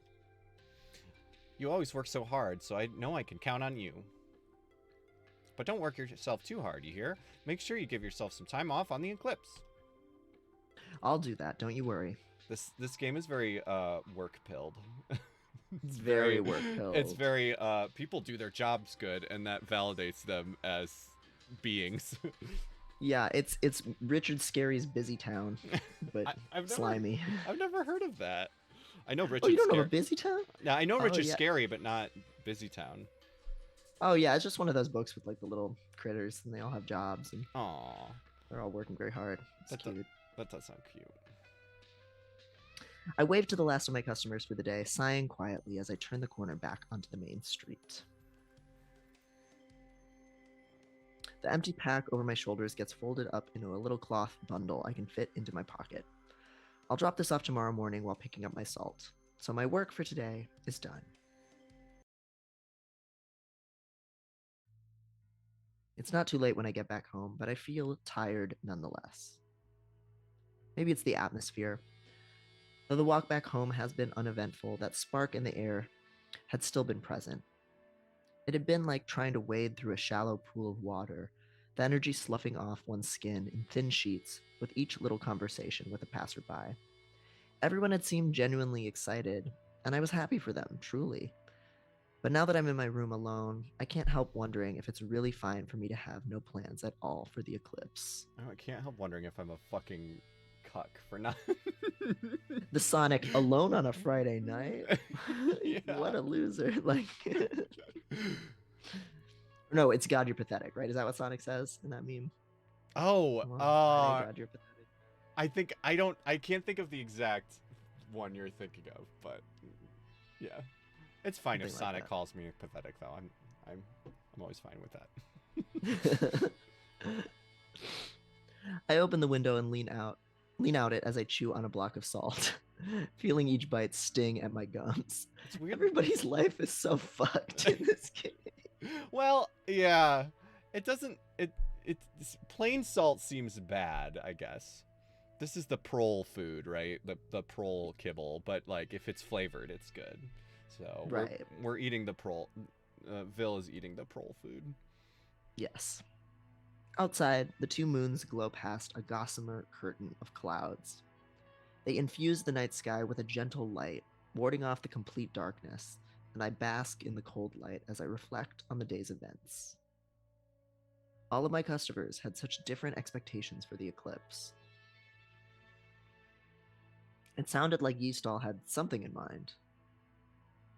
Same for Britann. I guess Nyarg doesn't have any plans, but he has to work hard leading up to the eclipse. I finish my salt, dusting my hands off outside, and close the window as I retreat back into my room.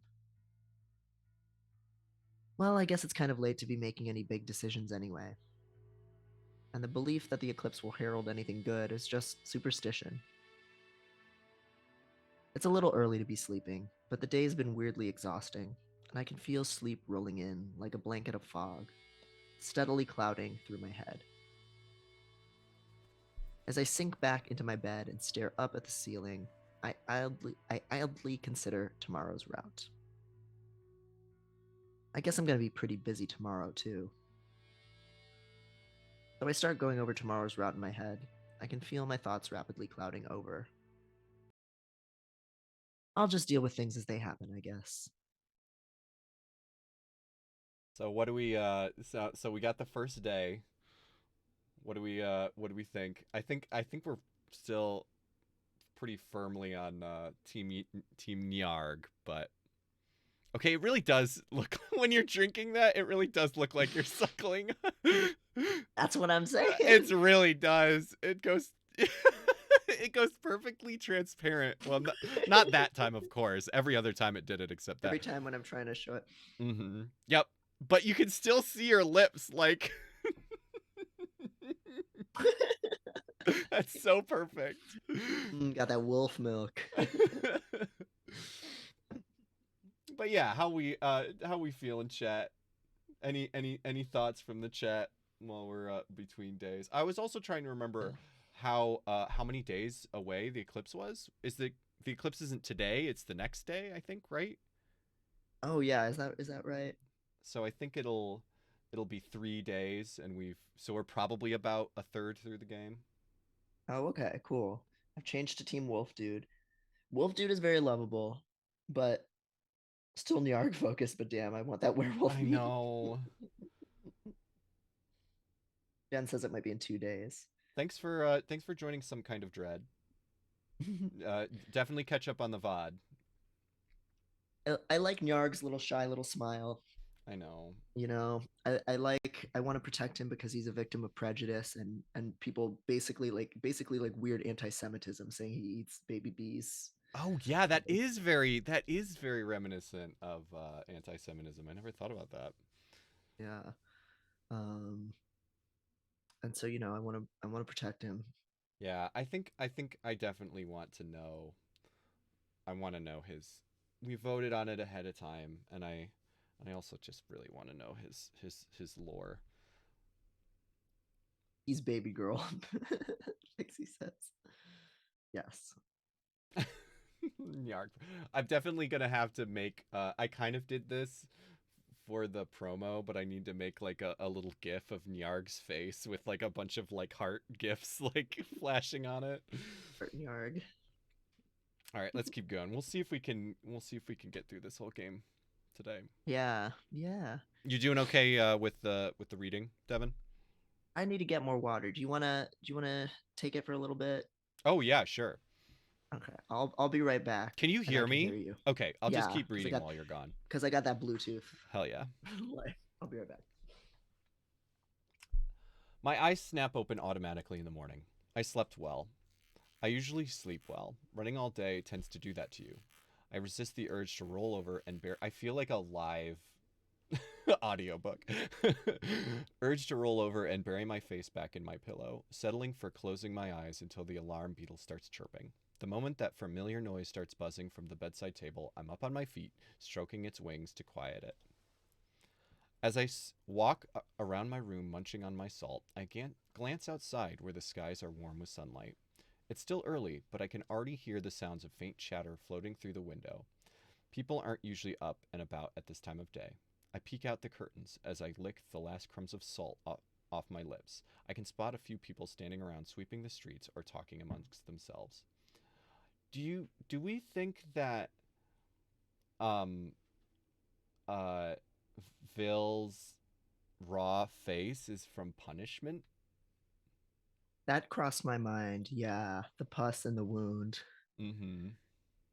but they didn't say anything about having done anything to deserve that. So it's like, what's going on? Mm-hmm. Probably discussing the eclipse. I hurry a little as I wash my hands off and prepare to leave the house. I didn't set my alarm for today any earlier than usual, but maybe I should have. I get the feeling today is going to be a busy day. Good morning, dear. Morning, Angry. In a hurry, are we? Just a little. Seems like today's going to be hectic, so I should probably get to the plant fast. All right, I won't keep you then. Have a safe day. Thanks you too. I feel a little bad about rushing past her like this, but I can already tell that that today's going to be a bit different. And also, you're not a suitor, so Unfuckable. there's a strange electricity in the air, the feeling that something's going to happen soon. A few blocks down the street, I can see a group of people huddled together, heads gathered. They look like they're discussing something very important, their hands and claws quivering with excitement. I take a right turn into an alleyway before I reach them, so I won't disrupt them by running through the group. No doubt this is an important moment for them, but I do pick up the pace into a light trot. My boss might be mad if I'm late today of all days. You're here. Sorry if I'm late, boss. You're not. Lucky for you.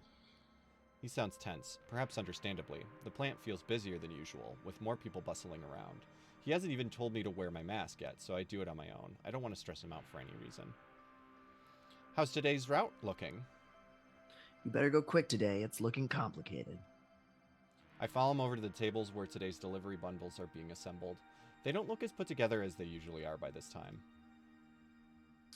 We're a bit behind on schedule. We got far more specialty salt requests than we planned, so we had to throw together a batch at the last moment. Don't expect people to splurge this much. Didn't expect people to splurge this much for the eclipse. Yeah, I'm just realizing this is they said once a century, so they've probably never actually experienced this in their life. But then I also realized who knows how long these creatures live. Right. Who knows what century means to them? Yeah. And also, we don't Sure. even know if the days like are the same because there's the 3 When suns. you got and all 3 that. suns, yeah, how do you even have a night? How Yeah. shit?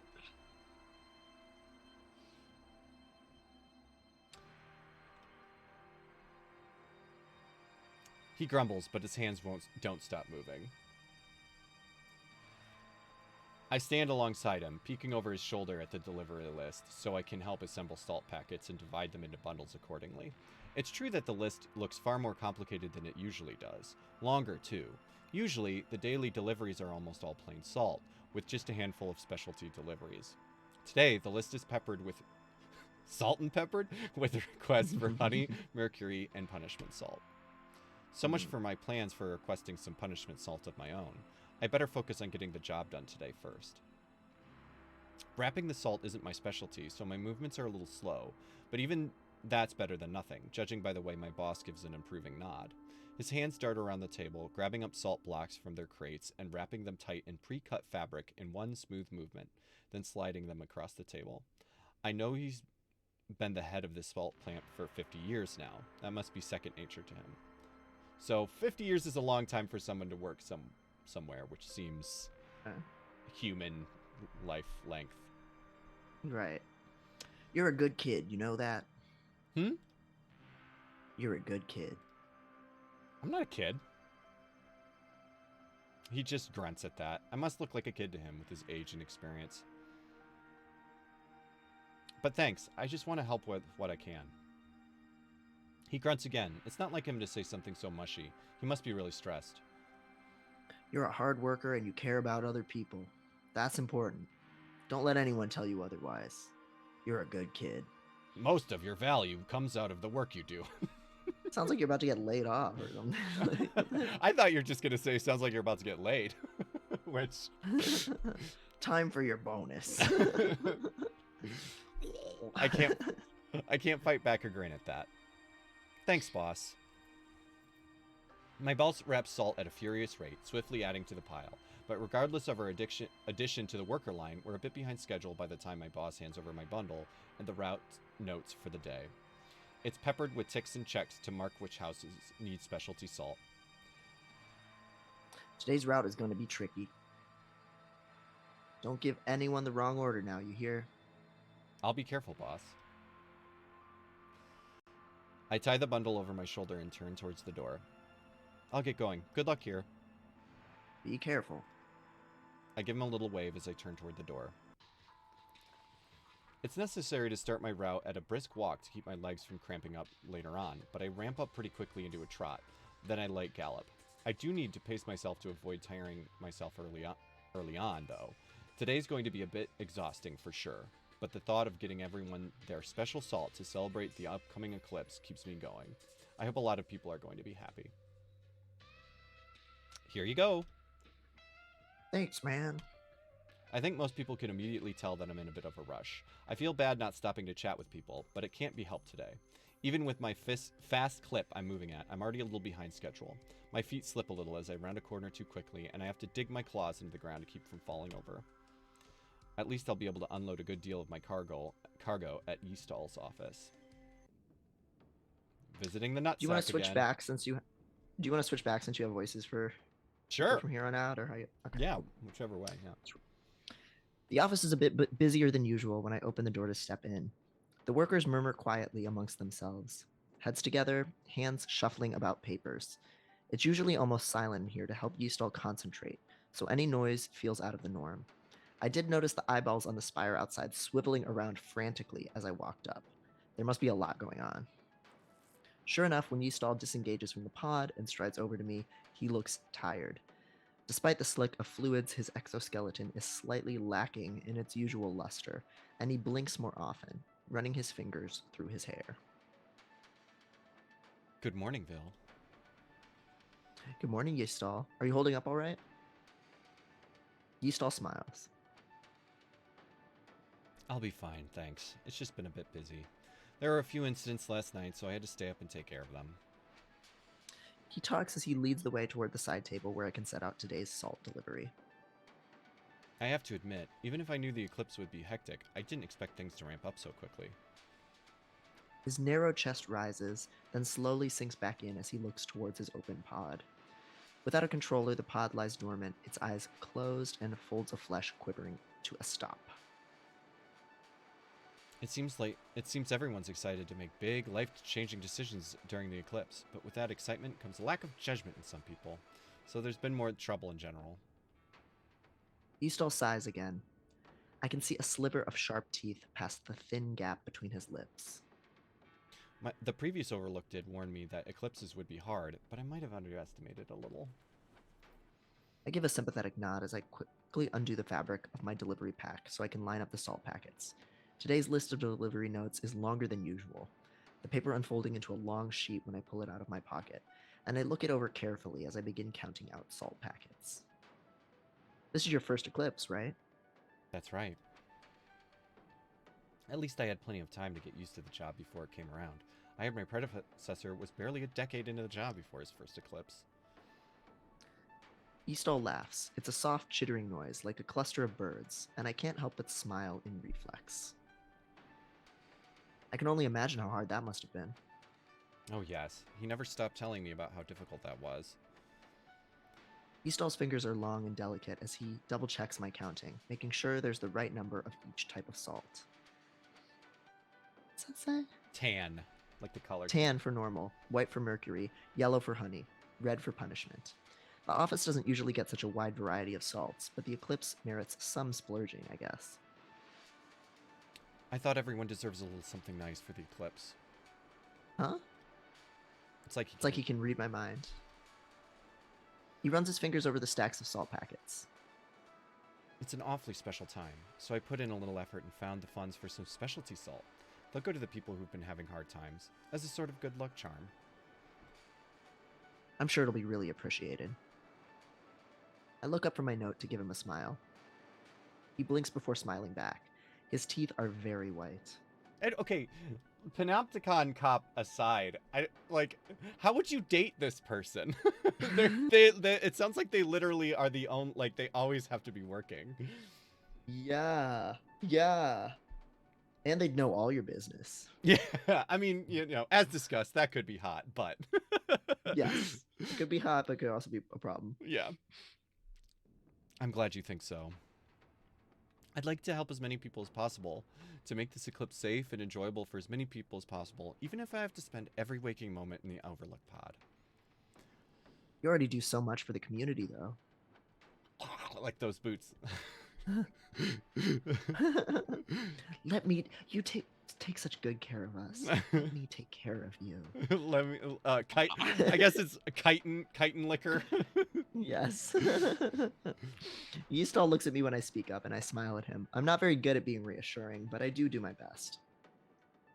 I've heard people talk about how things have become really peaceful since you became Overlook. So don't worry too much. As long as you do your best, I'm sure that's plenty. Eastall's hair rushes as he cants his head. He seems to be considering what I said. I'm rooting for you, all right? So let me know if there's anything I can do for you. Though he remains silent, Eastall blinks, like he's just realizing something. I should head off then. Wouldn't want to eat up too much of your time either. I've double-checked to make sure I've set down all the salt Eastall requested, so I put up my pack to tie it back over my shoulder. But as I'm tying the knot, Eastall suddenly draws a little closer, just one pace away from me. He's tall enough that I have to raise my head a little to look into his eyes. He's looking down at me with clear focus. what is that? Let me see if I can find this quickly enough. This is all I can imagine.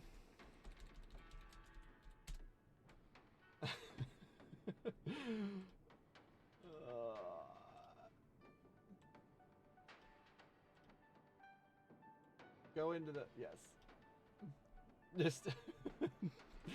Just fucking this face, looking up at. Is that from the lighthouse or no? Yeah, just Yeah.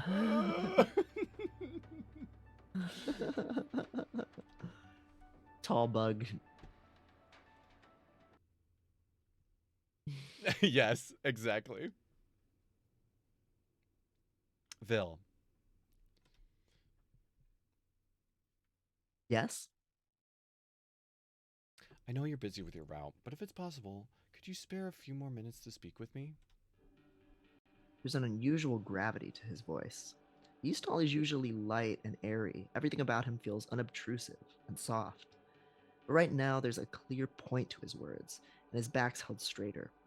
Even if his gaze is gentle and his face is relaxed, I can tell from the tension of his shoulders and the way he holds himself that he's serious. I don't want to have to be mean to him. Oof. I can't help casting a brief glance towards the door, though. My schedule's still pretty busy today, and I can't spare that much extra time, especially since I should try to stay a little ahead of the schedule in case I hit any roadblocks or cause for delay later down the line. But still, I get the sense that this might be something very important for Yeastall. Even if I stay to speak with him, I should be able to manage all of my other deliveries, as long as I move quickly and don't waste any more time. What should I do? Oh, I don't want to be mean to him. I feel like we have to, though, unless we want to go down this route, right? I mean, What do people in the chat think? yeah, what do y'all think?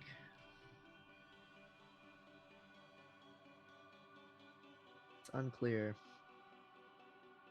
Yeah. I feel like this time crunch is forcing a choice. Yeah, that's I- true. I'm afraid this might... Like, yeah, it does really feel like either because of the time crunch, we're only going to have time to talk to one person. So if we're like, we stay and talk, we just might straight up not have time for Yarg or... Oh, yeah. Okay. Yeah, if that's the stakes, then A-cab. Yeah, I do love his chitinous body and how tall he is and his little insect hands, but Yes, he's and this also little the gentle thing. but he is also the panopticon. Yes. All right. It's too bad, but I don't want to risk delaying anyone's delivery. Sorry you stalled, but I've got a pretty busy route today. I can't talk right now, but would it be alright if I came back to talk to you later in the evening, after I'm done? Eastall's expression remains a perfect picture of calm. For a moment, I think I see his eyelids lower, his gaze flickering off to the side, but any trace of discomfort dissipates in an instant. Maybe it was just a trick of the light. We made him so sad. No, it's all right. He smiles. He has a nice smile. It wasn't anything important. You should rest up after your route. You do run an awful lot. Sorry again. You don't have anything to apologize for. I finish tying my bundle back together and straighten up, adjusting the way its weight sits on my back. Oh, thanks, Seb. Oh, thank you. I'll be running off, okay? Stay safe. You too. Don't work yourself too hard, alright? Eastall smiles. It's a very kind smile. I'll be careful. I wave as I open the door and slip out. I don't have the time to dawdle, so I immediately transition from a walk to a jog, then to a steady trot. But when I cast a glance back up at the Overlook Spire, the eyeballs on it have already started to blink into action, weeping a few tears to moisturize themselves before casting about quickly, no doubt seeking out troublemakers to put a halt to, or people who might need help. I give the spire a wave of the arm right before I turn the corner, but I can't be sure if Eustall will have seen it. Yeah, because that's what the panopticon is like. Yep. Always could be watching, but... You never know. Thanks for the delivery. No problem. Hey, you be careful now, all right? Will do. Thanks. I like this. I like this crocodile friend. Yes, I love the design on them. I have to hurry. If I hurry with the next few deliveries, I should be able to stay ahead of schedule. Giving myself a few minutes of leeway is important in case I run into any trouble along the way, especially since things are ramping up to the eclipse. I've already had to take a detour because there was a rowdy celebration going on in one street. My feet skid across the ground as I turn a corner, my claws raking deep into furrows into the dirt as I straighten back up without dropping my pace. My next two clients are absent from their homes. As much as it pains me to say, that's good for me today. I quickly slot their salt packets into their boxes and resume running. I'll say hi to them on another day, when I have more time. I'm sure they're also busy with their own eclipse preparations. Distracted and trying to think of any other shortcuts I can take without skipping any stops on my route, I don't hear the sound of approaching footsteps the instant I step into the park, and I certainly don't expect a hefty bundle of fur and fangs to come bustling out of the foliage to my immediate left. But there he is anyway. Stink boy. Phil! I don't manage to stop quickly enough. Neither does Bertan. He collides squarely with me, knocking us both into the grass. I was waiting for you. You were? I gently push at Bertan's shoulders so he'll get off of me. Not that this is a particularly terrible position to be in. Bertan's fur is quite soft and clean today. He must have taken a shower after last night's exploring. Aww. Oh, F in the no. chat. F in the chat, he's got his hair slicked back and he's like holding a daffodil. And his body's very warm. But he's still heavy, and getting pressed into the grass for too long might make dirt seep through my pack and taint the salt. What about your taint? Might taint my taint. Tan moves obligingly, clambering to his feet and holding his hand out so I can also stand. This is gonna be so hard to This be one's mean. tough. Ugh. His hand is huge. The pads of his paws squish slightly against my palm. You're on your route, right? Yeah, I'll run with you. thanks. He's never done this before. Still, it's not like I mind the company, but Bertan is in fantastic shape. Obviously. Even as I run, yeah, obviously, yoked as a joke. Even as I run at a steady jog, he keeps up with me by just walking quickly. See, I found something really interesting last night. So that's why he was waiting for me. He must have been really excited to tell someone. What was it? I'm not sure. Huh. But I'm doing my best to figure it out with my one brain cell. That sounds difficult. Bertan looks around before he continues speaking, like he's making sure nobody else is around. Visibility is poor in the park anyway, so even if someone were eavesdropping, I'm not sure if he'd be able to spot them. Nonetheless, he looks satisfied that we're alone, and continues. He's so excited that his voice is starting to get gravelly at the edges, like he's fighting back the urge to start barking. Himbo. Himbo of our hearts. I think it's really important, you know? I've never seen anything like it before. And I think it could change things. If it's what I think it might be, then this might be huge. Like I might go down in history as someone incredible. Or down on you. I might go down on you in history. So I'm really excited to figure out more about it.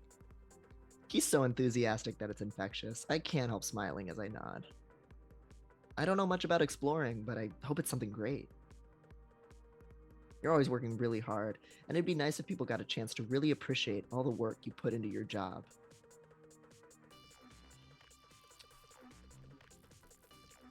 Rattan beams, showing all of his teeth. We jog along in silence for a few moments.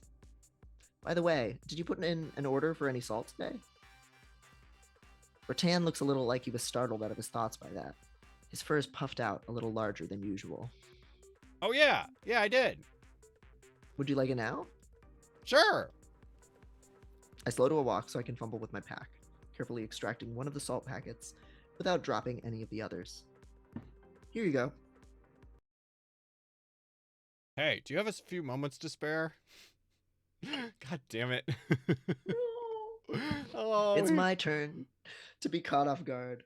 Still holding out Bertan's packet, I give him a curious look. he's gonna give us literal puppy dog eyes, and I'm gonna be so sad. I want to show you something. He's so excited he's drooling slightly, a thin string of spittle hanging from his jaw. It must be his discovery from the other day. Well, I glance up. The sky still peaks bright past the canopy of gnarled branches and muddy leaves. I'm not terribly late, so I suppose I could spare a few minutes. But it would also mean I'd have to hurry with the rest of my route, which I don't like doing on principle. Still, when I look back to Bertan, his tail isn't wagging. I can't see it, so it must be standing straight at attention behind his back, which is rare. This might be something pretty important to him, so I can't answer lightly. What should I do? I think we have to keep going for Nyarg. Okay, I think we're deciding right now. We're gonna have to come back and do. We're not gonna have enough time to do all the routes today, but we're gonna have to come back and do the other routes because we should be able to. Yeah. We should be able to do the other routes like in pretty quickly in one stream because this has such Yeah. good. Like literally, you can just go back at any like. It's Yeah. which I really like. I like that style so much better. Like, don't make me. Yeah, skip through and forward through all the shit. Like, Yeah. this is great. So yeah, so we can do a Nyarg run and then do the other routes next stream. Yeah, I think that's what we're gonna have to do.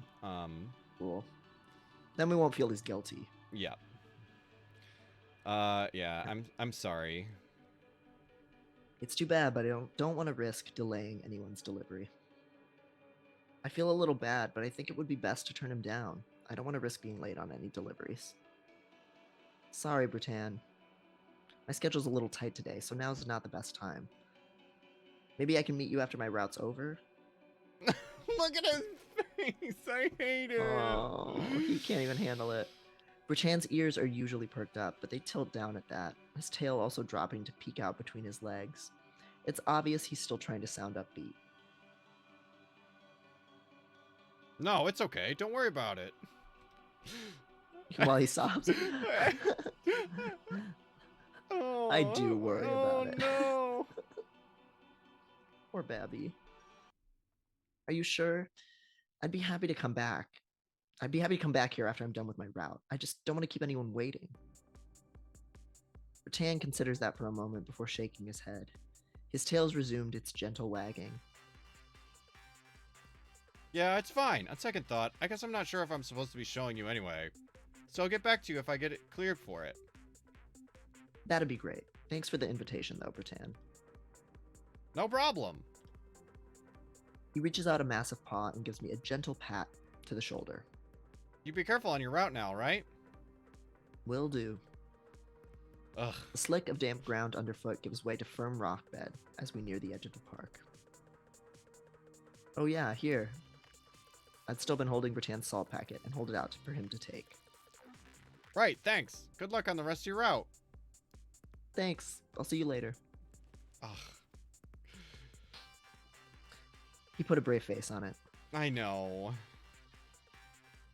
I tighten the bundle over my shoulder to make sure it's firmly in place, then head off at a steady jog. Halfway down the block, I turn to glance over my shoulder and catch sight of Britan's fluffy tail slipping back into the foliage of the park.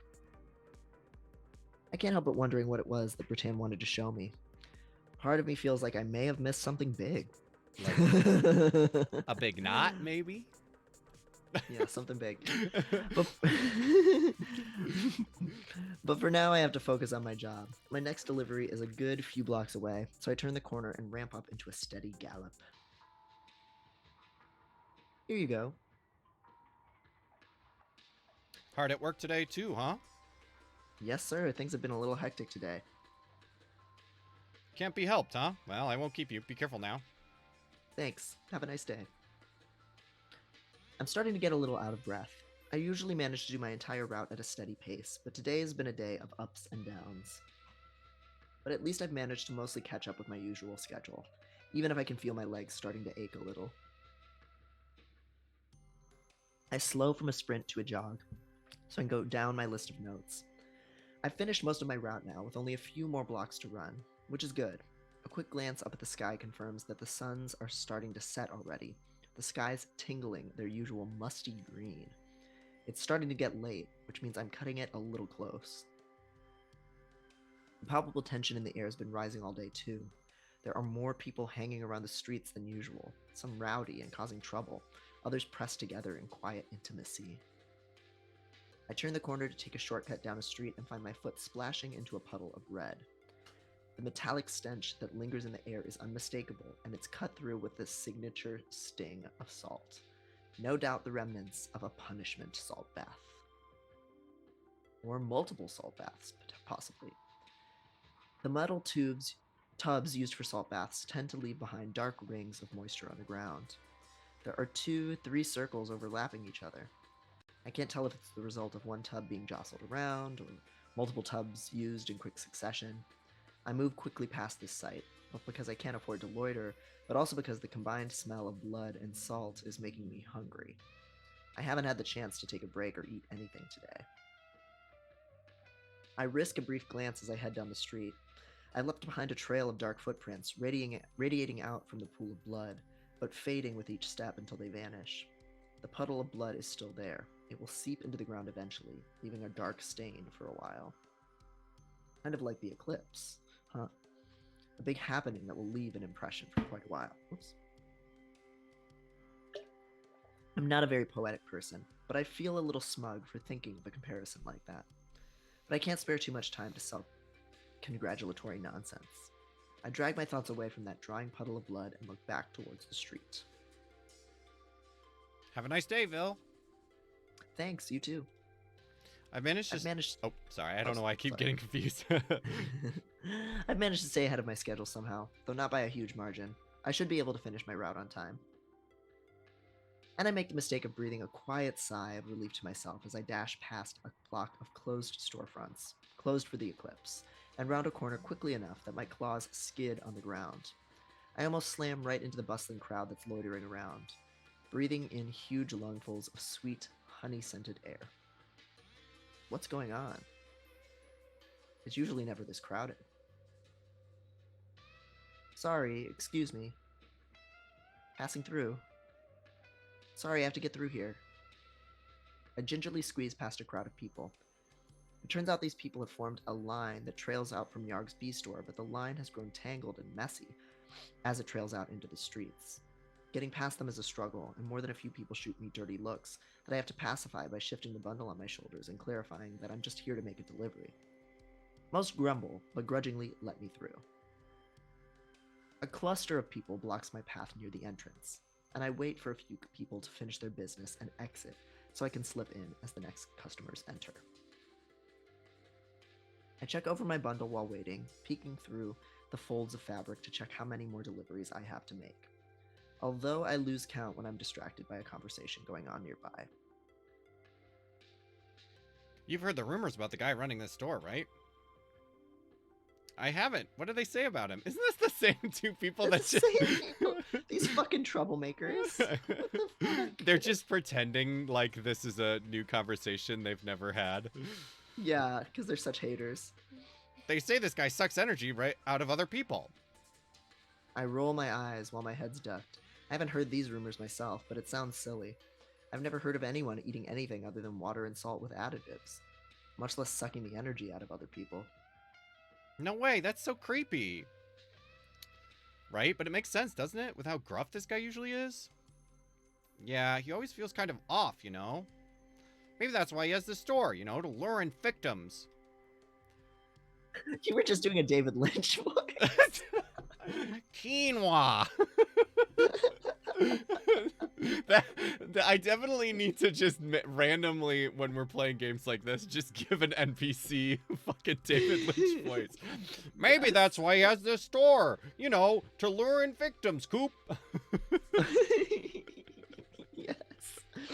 The 2 of them laugh raucously. I just tighten my bundle across my shoulders and ignore whatever else they're saying. It's all nonsense. Nyarg shouldn't have to put up with this stuff. He's a good guy. Hopefully these idiots won't actually say this stuff to his face. Of course, Trans Peaks liked that moment. Yes. Representation. Yes. Fortunately, a small cluster of excited customers exit the store the next moment, and I take the chance to slip inside, murmuring that I'm just here to make a delivery and I'll be out soon. Inside the store, I manage to weave my way past the crowds of people looking at bees and find Yarg near the back of the store where he mans the counter alone. All of his tentacles are hard at work managing 6 different tasks at once, and his teeth are bared as he breathes in deep, rasping puffs. He must be stressed. Oh, I'm so glad we know that all of those, first of all, are tentacles, and second of all, can do multiple different things at once. Yes. The appeal is is clarifying itself. Yeah, oh my god. David Lynch making quinoa is such a good... That's always the line I do when I'm impersonating him. Hey, Nyarg. Hello, Bill. He doesn't even turn my way. Not that I can blame him. He's busy dealing with a customer on one side, packing up a bottle of honey with one set of tentacles, and soothing an agitated bee with two others. Imagine the things he could do to your genitals. Just petting bees and ringing people up. Oh my god. The dexterity. The smell of honey in the air is almost dizzying, stirred up by the constant movement of people in the store, and I can't help but take in a deep breath before busying myself undoing my bundle. He wouldn't even have to stop working. Yeah, just keep you under the desk and fucking... Ooh, don't even get me started. that's... That's such a thing for me, the under the desk while someone's at work thing. Oh, it's a very good thing. Choice. Busy day today, huh? Sure is. His tentacles swiftly wrap a bottle of honey in fabric, then tie a piece of twine into a bow to secure it. His customer thanks him profusely before leaving with their purchase in hand, babbling excitedly to their friend about how tonight will be a special treat. Seeing everyone happy about their purchases makes it worth it, though. His voice is gruff as ever, but the corner of his lips quirk just a fraction. He really does seem happy when his customers are happy. Seems like it. I hurry to pull a package of salt from my bundle, double-checking my notes to make sure I have the right packet for him. Then lay it on the counter. I'd hand it to him, but all of his tentacles are occupied, packaging 2 different orders at the same time. I'll leave this here for you, all right? With how busy the store is, it would probably be best if I don't take up too much of Nyarg's time. I give a little nod and turn to leave when the touch of a tentacle against my shoulder stops me. Phil. He sounds serious. He always sounds a little serious, of course, but this feels different. Yes? There's a pause. Nyarg's tentacles never stop moving, neatly processing and wrapping orders for customers standing on the other side of the counter, but the tentacle resting against my shoulder only squeezes slightly. He addresses a customer first, wishing them a nice day as he hands them their package, but before turning slightly towards me. If you could spare the time, would you mind helping me out a little? I'm a little surprised. Not about the request itself. Any reasonable person would ask for help managing a store this busy, but because I've never seen Nyarg ask anyone for help before. I can't help feeling a little flattered that he'd ask. That said, I need to think this over for a moment. Reaching back, I test the weight of my bundle with my hands, trying to gauge how much time I would need to deliver all of these before the end of the day. There aren't too many, and I should be able to get to them all in time as long as I rush a little bit. But they're also not terribly close together, and I know my pace slows as I grow tired near the end of the day. I don't have a lot of time to spare. On the other hand, this feels like something important. Even if it's only a small favor that Nyarg's asked of me, the fact that it's coming from someone so quiet and self-sufficient lends that simple request extra weight. What should I do? We know what we're doing. We know what we're doing, gang. Get under that counter and relieve some of his stress. Relieve that tension. Yes. I think it would be best if I spared a little time to help Nyarg out. I feel like we could have done this either way, because isn't this our last stop? Yeah, it sounds like they have a couple more packets, but this is the last one that they show. Yeah. That's true. I'm sure. Pride, in part, makes the decision for me. Sorry, what were you saying? Oh, I was just saying, I'm sure we, unless I'm totally misunderstanding how this is working, we definitely wouldn't have been able to. We would have been like, I have to get to the next one because I'm already super late. Right. Yeah, it seems like the game walls off your choices for certain things. If I stay, my schedule will certainly be tight, but I know that it's not beyond my abilities. I know my delivery pace and I'm well aware of what I'm capable of. If I use the excuse of a tight schedule to say no to Nyarg here, I know I'd feel a little embarrassed about it later. After all, if Nyarg is asking me to help him at this very important moment, I should do what I can to help him. Especially if I know it's within my capabilities. I wonder if you can just say no to all of them. You might... Like, is it just like you're just like, well, I just spent the I just spent the night alone. So much for Yeah, that. I bet. I bet. The bad ending. Yeah. I made the mistake of taking a deep breath. The dizzying scent of honey makes my head spin, and I'm frozen for a moment before I can gather my thoughts. I shake my head, take a shallower breath, then nod firmly. All right, I can stay for a bit. If Nyarg had eyes, I think he'd be blinking at me.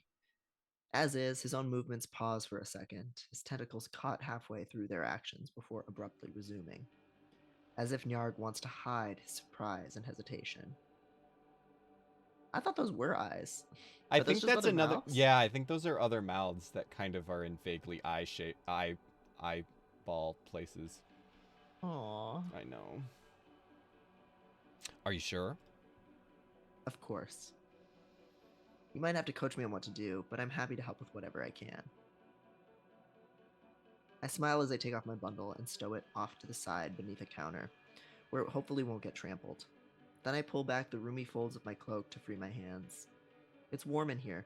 I won't need to be covered up, and I don't want anything to hinder my movements. Narg looks like he needs all the help he can get, so I'd like to be as useful as possible. What should I do? One of Nyarg's mouths licks its lips, and I hear the sound of several throats clearing. Oh, I didn't even think about. I didn't even think about all the throats, let alone all the Oh, mouths. shit. All the tubes in there. Does that Wait mean a he can second. say? he's his own gangbang. But does that mean he can say multiple things? If he's got different throats, he's probably got different voice boxes, so he can say multiple things at the same time. I mean, does he have that level of like, because like manipulating the mouth is one of the most labor-intensive tasks of the motor cortex of the brain. So like, he must be wicked smart. He can move all those mouths in different ways. Yeah. Yes, and the tentacles. Wow. God, he's just all tentacles and mouths. He's like, Very useful. Can you start by packaging up those bottles? A tentacle gestures at a shelf stacked with bottles of honey. A pile of pre-cut fabric pieces and a big roll of twine occupies a nearby table. I flash Nyarg a grin, feeling the raw skin on my face crinkle from the gesture. It comes out slightly saccharine, but it feels rare for Nyarg to ever seem pressured, so I want to be reassuring. Leave it to me. I turn towards the shelf without waiting for a response, moving a big armful of bottles to the table, so I have everything easily within reach. But faintly, I think I hear Nyarg grunt. Thanks. The work ends up being a little harder than I expected. My hands are big and rough and calloused, perfect for finding purchase on the rough streets and spending long hours at a steady gallop. But I'm less used to work like this. The twine, especially, turns out to be a challenge. Wrapping the bottles in fabric is easy enough, but tying the twine off into neat ribbons is difficult. The first few packages I hand over to Nyarg takes a little longer than I'd like, and I notice Nyarg sparing 2 tentacles to wrap a few bottles himself in order to keep pace with the orders coming in. When each package takes me 2 or 3 tries to tie a proper ribbon, I can feel frustration starting to seep through me. It must show in my actions, because after finishing up another package, Nyarg briefly lays a tentacle over my hand. You're doing fine. It's harder if you rush. Nyarg's voice is a low rumble, finishing off with a click of his teeth. It's neither gentle nor quiet, fighting to be heard over the din of the store. Still, the way his tentacles pat my wrist twice before returning to work is calming. It helps me figure out how to approach this work. Ooh. I wasn't expecting this. Take a deep breath and No. calm down. Focus harder on the work. It seems like he's wants you to take a breath and calm down. Yeah. Yeah, I agree. And he seems like he would know. Yeah. Yeah, I'm down with that. Like Nyarg said, rushing won't solve anything. I need to calm down. Eyes closed, I take in a slow, deep breath. Breathing in slowly like this, The sweet scent of honey flows into and over me like a warm blanket, settling heavily over my flickering nerves. It helps me calm down immediately. All right. I open my eyes and look towards Nyarg, giving him a small nod. He's already back to focusing on his own work, but I think I spot a pair of lips quivering into a slight smile at my response. I think I can handle it. Thanks. I think I'm getting used to the work. It should be easier once I fall into a nice rhythm. As I return to focusing on the task at hand, even the murmurs from the crowd eventually fade to a low buzz in the distance. After a while, my hands start moving automatically. Pick up a bottle, wrap it in fabric, bring the twine around it, tie off a neat ribbon.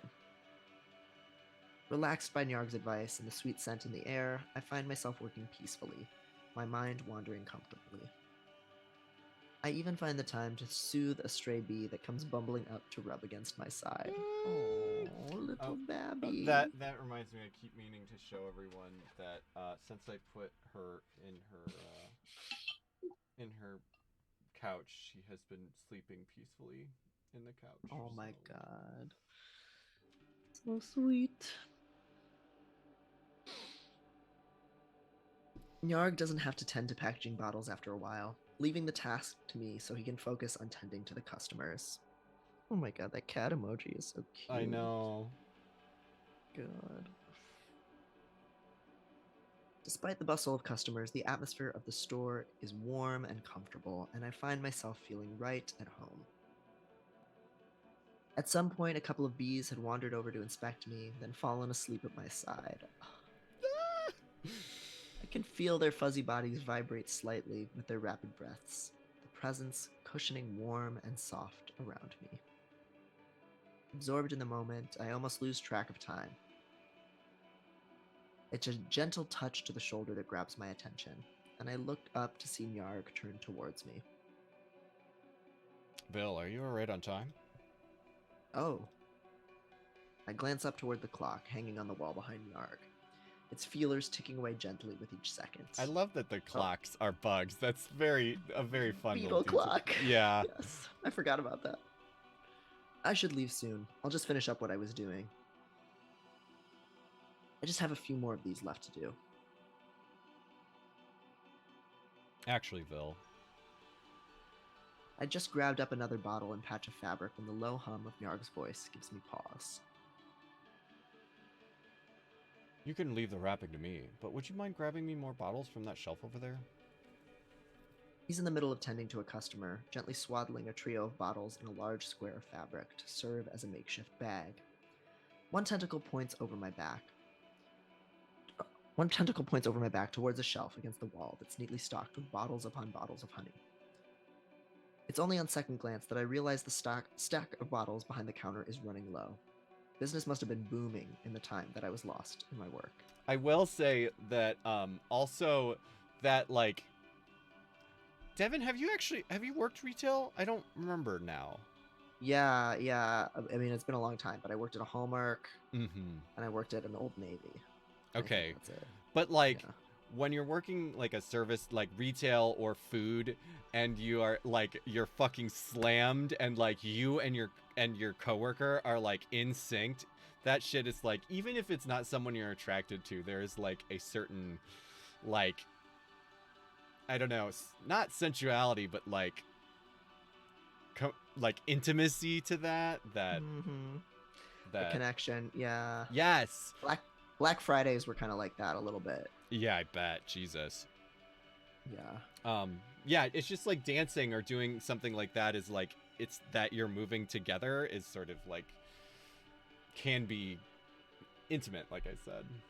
Yeah, it's a nice feeling. Or like even when you're like in a play with somebody or something like, Yeah. like when you have to put your trust in somebody else covering something and you see them like landing, Yeah. and grabbing the things that you need or getting where you need to be, like that kind of thing is really nice. Mm-hmm. Sure thing. Thanks. I clamber to my feet, making sure not to knock anything over as I slip out from behind the counter. The crowd's mostly thinned out, allowing me to move between people more easily as I make my way toward the shelf, and I hike the folds of my cloak up past my elbows once more, just to make sure they don't get in the way. What looks to be a small family is looking over the shelf when I approach it, and I excuse myself as I step past them. The jostling of glass bottles catches the attention of the small child they brought along, and I look over when I feel eyes on me, realizing that the child is staring at me. They look awfully displeased, wide mouth flattened into a thin line with just a peak of fangs poking through. Can I help you? I smile a little at the child, just enough to seem friendly without crinkling the raw skin of my face so hard that pus seeps through. The child seems unimpressed, all four eyes squinting at me. I don't like it here. This kid's about to do a racism, I can feel it. He's about to do an anti-Semitism. Yep. The pouting voice is just enough to catch the attention of the parents, who look over to me. One gives me an apologetic smile. Oh, also, bees-ness was booming is very good, J Bows. Business. That's important. Just gotta shout that out. I smile back before returning my attention to the child. Why not? Doesn't it smell nice in here? A crinkling of the nose and hands clenched tight tells me the answer is no. No, it smells too much. I don't like this smell. It's a curious response. I don't think I've ever met anyone who doesn't like the smell of honey. There's a reason it's considered such a universal luxury and treat. One of the parents shakes their head in mild exasperation, but I consider my words for a moment before responding. It's certainly rare for anyone to openly dislike honey, but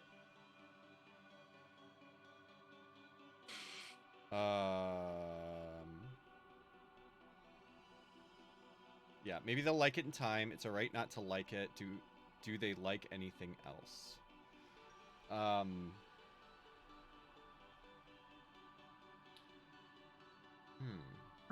I think it's alright not to like it. Yeah. I feel like that's the most validating of the kid's emotions. Mm-hmm. Yeah, I was thing to say. definitely between that and do they like anything else? Oh, that might be more friendly to like ask them what they do like. Right. Yeah, I was like either one would be good. Yeah. Yeah, I'm fine with either of those.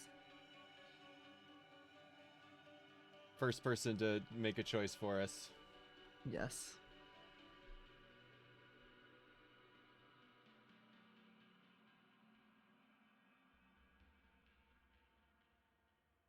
I'm gonna ask if they do anything else. Too late. If do they like anything else? Well, if they don't like honey very much, then maybe they like something else. After a moment of thought, I crouch down so I'm closer to the child's eye level, keeping my weight carefully balanced on my hands. The child looks at me with mixed curiosity and caution. Then, can I ask you what you do like? What I like? I nod and wait for them to answer. The child hems and haws, gnawing on their own hand, and I take the opportunity to glance up at the parents. They give me a slightly exasperated smile, no doubt accustomed to dealing with their child's antics, but nudge the child to answer. The child finally extricates spittle-soaked claws from its mouth to tell me. I like blood more. I grin yes, widely. blood. I can feel the raw skin on my face stretch from the movement, but the child doesn't seem to mind. That's neat. I really like blood too. Blood salt is one of my favorites. It's my favorite. My mom's and dad gets me some on my birthday. Oh, multiple moms and one dad. I know. I'm really hoping it's that and not just because I love that. Yes. You're so lucky. That sounds really great. I hope you get a bunch on your next birthday too. I will. The parents laugh quietly at the firm conviction in their child's voice. Seemingly embarrassed, the child quickly turns away and buries their face in their parents' clothes, stamping their feet slightly on the floor. Though muffled against the fabric, I can hear the quiet sounds of them whining, "Stop laughing." I settle for grinning to myself as I pile my arms high with bottles of honey and give the parents a small nod as I make my way back to the counter. I can still hear the sounds of the parents quietly chiding the child as I round the corner to where Nyarg is diligently wrapping up 3 bottles of honey at a time. Looks like you made a friend. Narg speaks up at a low rumble, even as he keeps working, and I laugh. I wouldn't know about that, but at least I haven't made any enemies. I get a soft huff in return. For a few moments, the air is punctured only by the sounds of wrapping fabric rustling and the rhythmic thump as I carefully down bottles, but one by one. When I glance over at the store floor, one of the parents has picked the child up so they can look at one of the higher up bee cages together. Yeah, I think that may be a Typo or something. Yeah. They're regulars. Oh? Come by once in a while. Kid never seems too happy. Always felt a little bad about it. So it's good of you to humor them a little bit. Well, I didn't do anything special. Feels rare for Nyarg to praise anyone so openly, and I feel oddly sheepish about it. Settling down the last few bottles on the shelf, I quickly look them over for any cracks or damage. I just said what anyone else would say. You'd be surprised.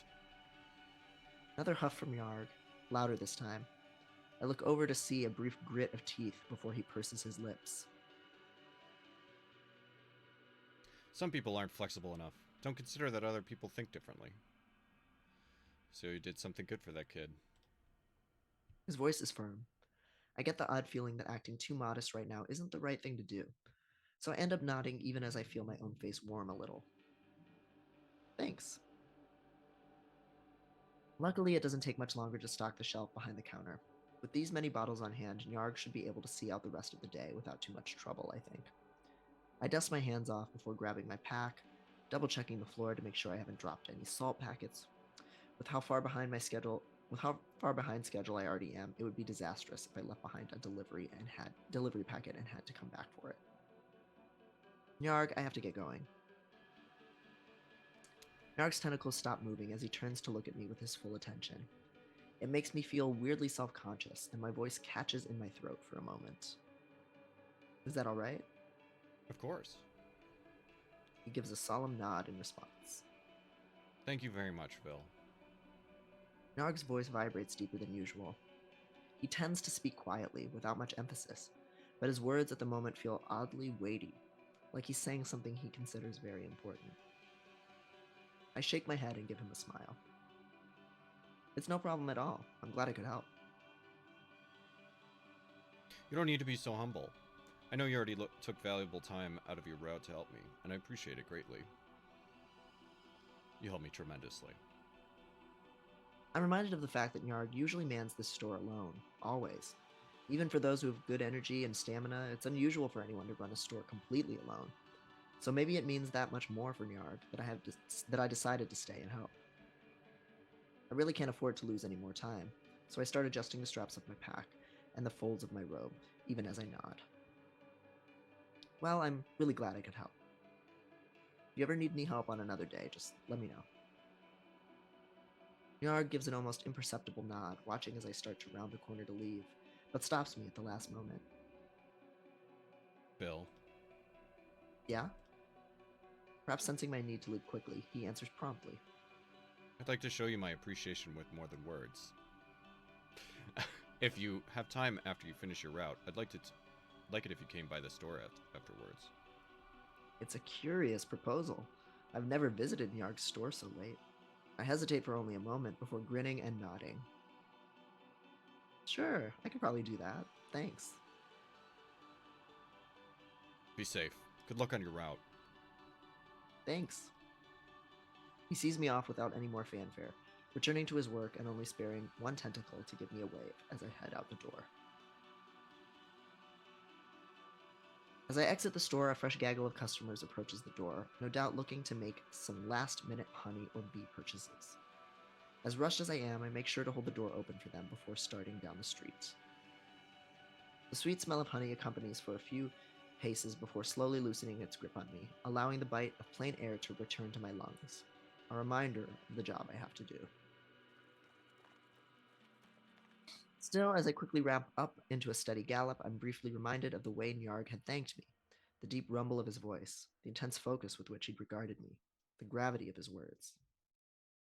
Salt delivery is such a routine job that few people appreciate it on a daily basis, so being thanked so sincerely for anything feels unusual, in a good way. The thought that I was able to help Nyarg in such a meaningful way gives me a warm feeling in the pit of my stomach, and my pace quickens as I wind through the scattering of people on the street. I should keep up the good work so I can end the day feeling good. Time to focus on my routes. Here, real quick between scenes, let's take a break for a second and let me Yeah, do a bio break. my heater. Be right back.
Hello.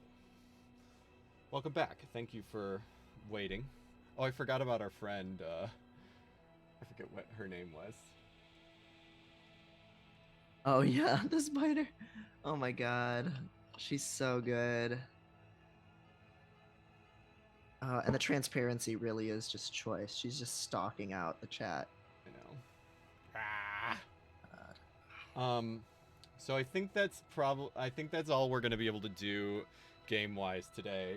I was kind of hoping if we went a little longer and rushed, we could maybe finish out the game, but it's not really feeling like that. So Yeah, it seems like there'll be.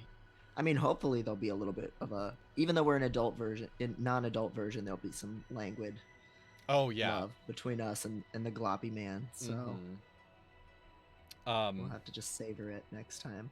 Yeah, so we'll definitely do a second stream where we'll finish this run out, and then we'll I don't know, do. I think we could probably do quickly all the other runs too. So Yeah, I think that'll totally work for next stream. Mm-hmm. Getting all the endings feels like that should be enough time. So curious how chat's feeling about the game so far. Any thoughts anybody has? How you feeling about it, Devin? Any thoughts? I mean, I'm really curious to see how different the adult version is. Like, do things get more provocative way earlier on, or is it just that you get like a love scene at the end? That's one question I have. I'm guessing the love scenes are purely. I was assuming the adult was purely visual, so like there will be a sex scene, and it's just how much it shows visually was sort of what I was assuming. Oh yeah. But what we should do is we could even like run through super quickly off stream and then like post pics or something. Yeah, yeah. Or I could look up a playthrough and see what the adult. Oh, wait, maybe the adult version wouldn't be anywhere. I don't know. Yeah, but probably wouldn't be on YouTube. Yeah. Yeah. So I'm curious about that. I love Nyarg's little bees. I know. Little bee. It's a very weird world. It's cool. I was definitely not expecting so much world building. Yeah. It's not like, oh, regular coffee shop, but everybody's a monster, you know? Like, it's its whole own planet and universe. Yeah, absolutely. But it's fun. It's a cool universe. Yeah, yeah. I like the idea of it's just like, you know, they're completely not how humans are in terms of there's only one real energy source that they can eat. The planet's different. The sky's green. There's 3 suns, you know. It's definitely cool. Yeah. I'm curious why they introduce like the cops and the punishment vats if it's not going to go anywhere, or if it does. Like, what's going on there, you know? I definitely think we find more out about that with Yeastall's playthrough. Like my assumption is that the question he was going to ask was going to be like what should I do in this situation? Like somebody did this and I have to decide how to respond to that, and that presumably that would open up, and so his whole kind of plot line would be based around some decision he has to make, and so we'd get more information there is my guess. Yeah, yeah, that's a good guess, especially since the first interaction he was asking your opinion on how to handle a case or whatever. Yeah, that's probably it. I like it a lot. I was thinking I like what they're going for as far as like it feels like I was thinking about how this is like it's literally, I mean, we're literally walking through this community, so it's like we don't know a ton about this community, but we do know it's like a walkable city. and I think a lot of visual novels and queer media in general is very like wish fulfillment in as far as like what if things were nice, and I think that this has an element to it. But I wish that maybe I'm wrong and maybe I'm projecting, but I wish that that they had questioned that it was written by somebody who had like questioned the status quo like in real life a little bit more and Mm-hmm. had more to say about those status quos in this story, because it's very, like we talked about, you know, it's very much, it's literally a panopticon, and it's that is treated like that would be fine if this was supposed to be like, yeah, this is a reflection of our world in a bad way. We live, this is the world we live in and it's bad. But it actually feels like the way it's written, it's supposed to be like, this is like, it's cops, but it's a nice cop, and so we can trust Mm-hmm. that it's good. The Panopticon Right. is a cute boy who we want to fuck. Um, Right. so Yeah. And that's a thing that does frustrate me sometimes with a lot of like kind of the wish fulfillment queer media. Not all of it, certainly, but like sometimes it is like, oh, it's just a world where everybody's nice and everything's, we're not going to make a big deal out of like, gender doesn't matter and sexual orientation isn't something anybody remarks on. And that's totally fine. Like that's great. There's plenty of ways where I've seen it done really well and it's like really enjoyable media or whatever. But like when it's like, yeah, everybody's nice, the cops are nice, this is whatever. It's like kind of, yeah, it's like let's go a little deeper with it. yeah, Let's get nasty with it. yeah, Like if you're gonna have an edge, if you're gonna fuck monsters and have blood running in the streets, right. we get a little edgy with it. Yeah, and I think that's also, I do question that a lot, especially like as my politics have gotten more uh um I don't know the right word, farther left and therefore farther away from most of the media I consume. I'm like, I definitely don't, I'm not, you know, I'm not somebody who's like, I'm only going to read media that is of my politics, but it's definitely like, I think it's really important with media to like be critical of it. Like, is this propaganda? And it's like, it's fine if it is propaganda, and it doesn't mean you can't enjoy it, but it is important to like, you know, understand whether it is and in what way it is. And so, yeah, just like, um, but it's also like at the same time, like I don't expect everyone to have my politics anyway. So it's like a Right. weird, like, how do you integrate politics into media criticism while also respecting the fact that, like, yeah, Yeah. Like I don't expect media that I consume to have my politics. Obviously, going back to the arts versus artist stream, like a lot of things that I like are like wildly divergent from it. But like when it's like when you have like queer media that's like, let's imagine a different world. It has completely different physical rules from our own, where beings just like operate completely differently, and the universe is different.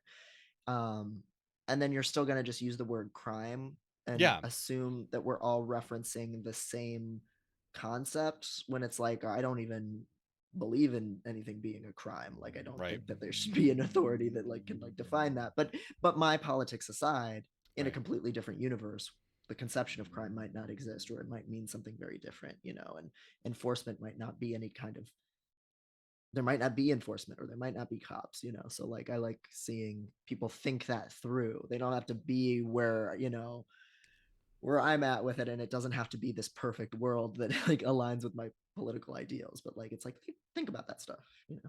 yeah. And that was another thing. It's like, if on the other hand, the world that they've written is the exact same, but it was written in a way that obviously criticized that world, and like I think that that could also be a really interesting story. Like, it doesn't even, Oh yeah. it's not even necessarily that I want it to be the worlds that people create to have better politics than our own.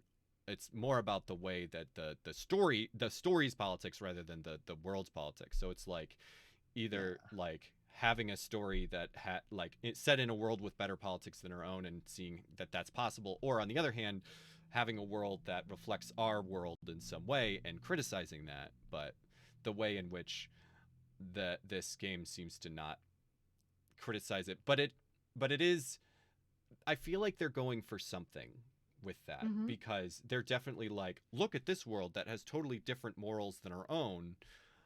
You know, we people eat like eat blood soaked salt from criminals. Like, that clearly is a very different conception of morality, and that's interesting. But it's like, what are you saying with it other than like, if only our world had cops that were like tall and handsome, and we're moral, that would be okay that we're doing this. But anyway, Yeah. I think that is where it gets interesting when you get to that scene where they're torturing the person in the vat. Like that adds this layer of darkness to the world, and it's very tonally weird, as the player to know what to make of it because the character likes it. They're just fascinated by it and they're appetized by it. right, And everybody else in the world seems to feel the same way. So, am I, as the player, supposed to be unsettled? Am I supposed to just think, oh, this is just like a really different world? Like, is there gonna be any payoff in the narrative of anybody questioning it or anybody getting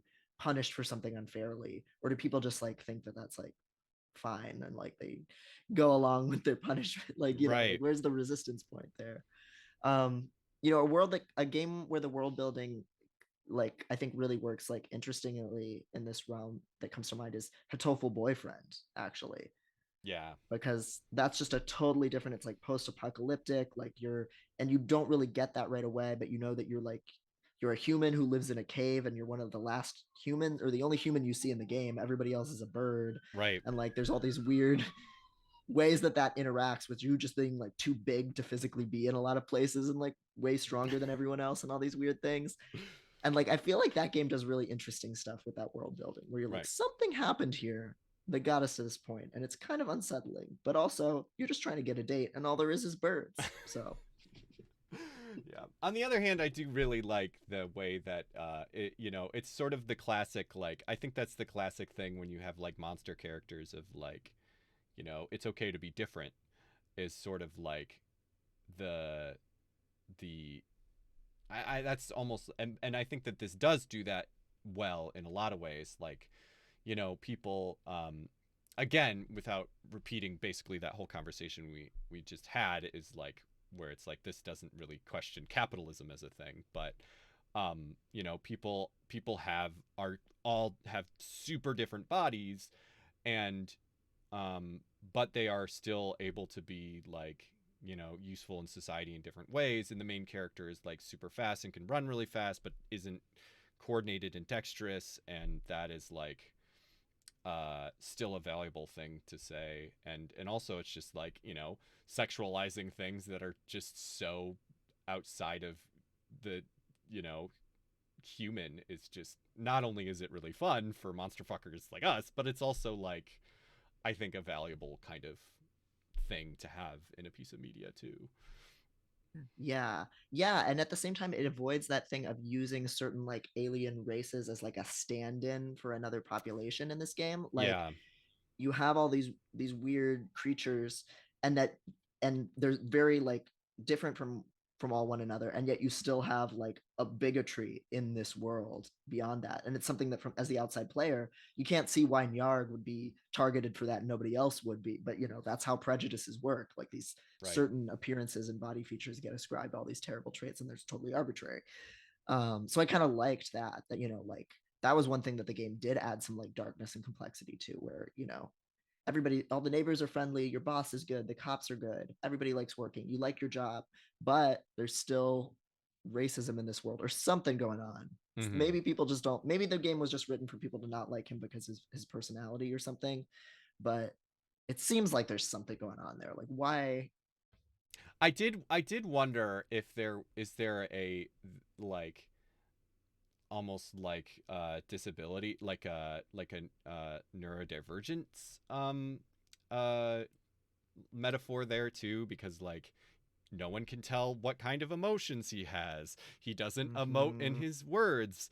He's seems very gruff. And then also this other child is talking about how they're like, there's a lot of smells, and that's a thing. Even though it's normally a pleasant smell, it's a lot of smell. And so Yeah. Yeah, and him really kind of encouraging, and him being really patient with you, fumbling initially with the bottles, him being really happy that you kind of encourage the kid to have their own opinions and responses to things. Yeah, definitely. There's a lot of like neurodivergence kind of parallels going on mm-hmm. in which, this arc. which I thought was fun. I thought that was well done, Yeah, without yeah, I feeling liked how like, they did that. yeah, without feeling like the way in which, like, when people will be like, I don't know, have weird parallels, like fucking Bright, where do you know that movie? Oh my god. Like that's the Fairy lives matter, right? Did Isn't they that what really they say have? in that movie? Did they really? I haven't actually watched it. Well, all I did was watch a Lindsay Ellis video about it, and she kept replaying a clip where I think Will Smith says something like "Fairy lives matter." That's awful. That's so You hate to see it. bad. You really Oh. hate to see it. I listened to a Flophouse podcast about it, so I'm in the same place of only having heard about it secondhand. The big thing that they talked about is how it's so obviously like the orcs are the like orcs are like there's like a parallel between that and like people of colors for sure, like both like the classic orcs and black people is like that's just Right. baked into the race at like fantasy race, but then also like there were like gangs of people that were clearly supposed to be like Mexican gangs of like it Oh man. um Yeah. so that's how you do it, Yeah. that exact same thing badly, I think. Right. Yeah. It's really nice when it's totally separate from like we're not using a specific like group or fantasy race as like a stand-in for a real life issue. It's like it's not Right, mapped on one to one like that because that can get or like the neurodivergence thing, like if it was a robot. Like right. it's fine. It's not like inherently bad to do that, but like it's like a little tired, you know. Yeah, yeah. Or another one with robots is like how they always make the robot like non-binary, and it's like I mean Mm-hmm. that's cool and it's very gender, but it's also like it's actually more interesting. I love when the robot is like actually like it's like a big hunk of metal and it's like no, actually I'm a lady. Yes. I know I was built to not have a gender, but I actually do have a gender. That's Yes. always really good. Um, Yes. like I think That shit goes hard. if we wanted to like if they were going to be more reductionist, the spider it would definitely be the like I feel like would have been a more obvious choice for like a neurodivergence coded, right? Like you could see Mm-hmm. how even just putting that storyline more for that character design, you totally see how that would be more boring. Right. Right. Yeah. Yeah, they mixed it up a little bit because even that role of like, oh, I'm in this pod watching everybody all the time and I'm interfacing with this like technology. Like that could have been a very like obvious like Mm-hmm. make them the stilted, hard to read autistic one or whatever. And instead it's like, oh, the little shopkeep with his little bees, Mm-hmm. you know. And Um the spider is actually specifically like very gregarious and very like easy to read. Like the main character mentions him having a really nice smile, and it doesn't seem to be like the character is like I consider this a nice smile despite what people might think. It's like very much like oh yeah, this spider thing is just has most people would look at it and be like that's a nice smile in this world. So right. Totally. all right. um do we here do we want to end with a freak of the week? Oh yes.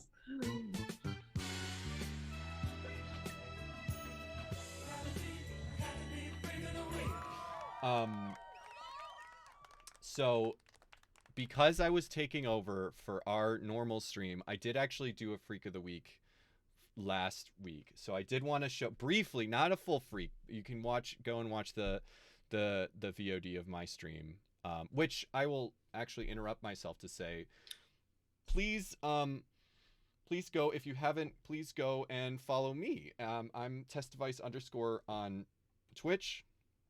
I've only streamed a couple times, but I'm hoping as this that's part of the reason I have built the streamer cave.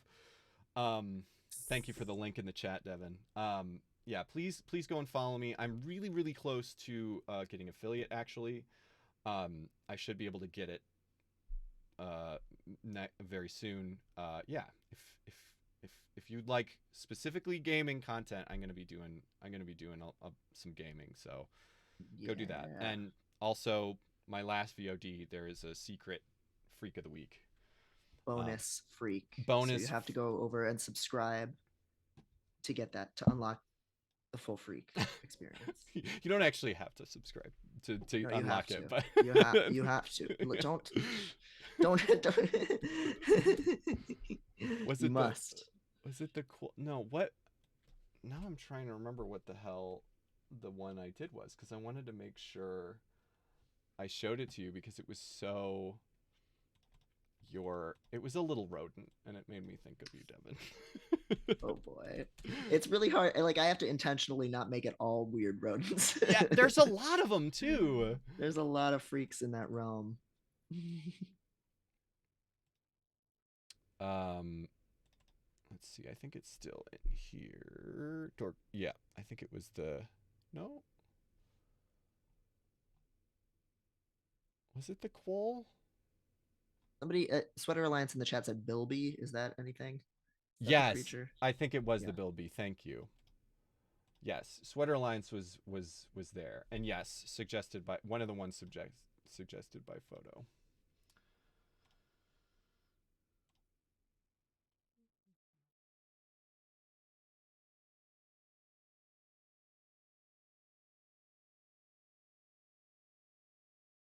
Yes. So this was the Bilby from last week. Oh yeah. Yeah. Oh shit. Yeah. So you can see why Oh man. why I needed to show That's the Bilby.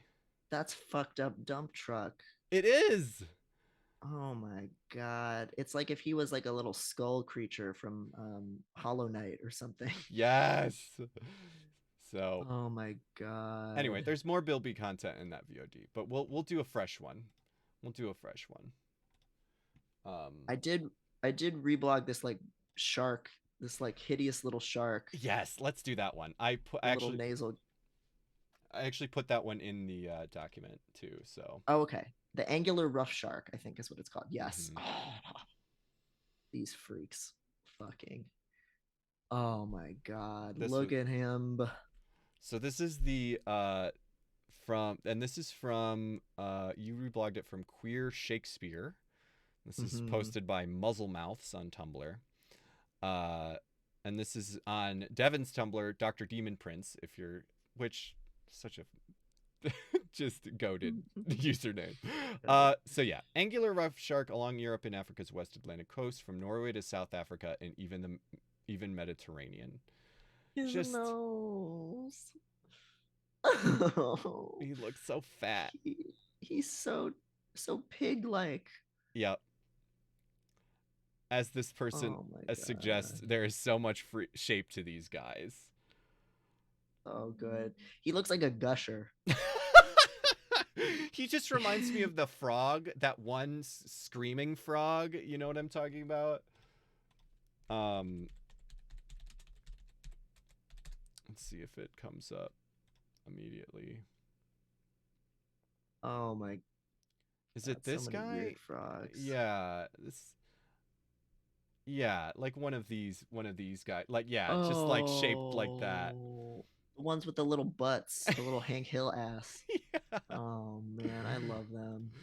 Okay, so what is it called? Angular rough shark. Oh, you're looking to see if there's any Yeah, let's see if we can get some more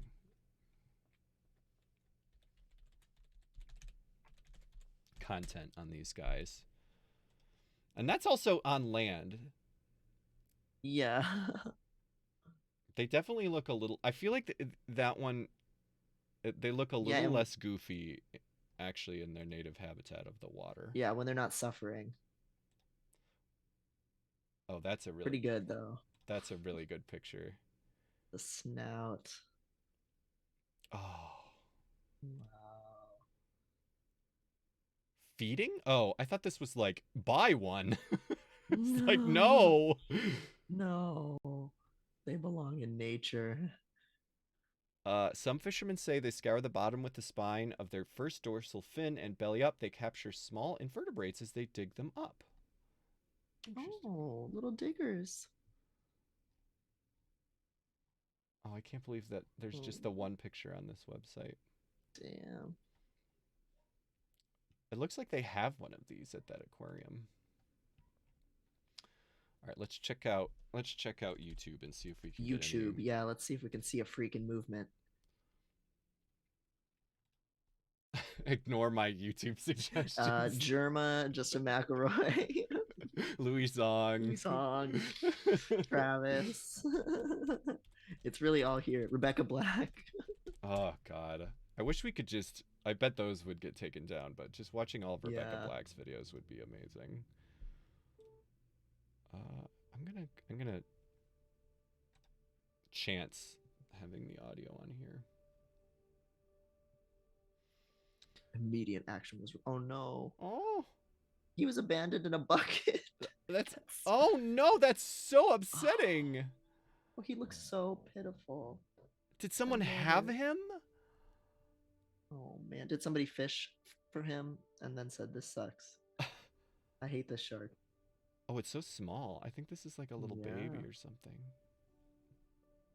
Said the biggest size they get to is 150 centimeters. How big is that? I have no I conception. don't know. I don't know. I'm a stupid American.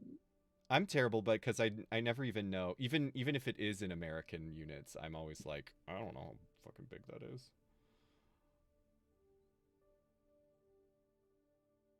Oh, they're oh.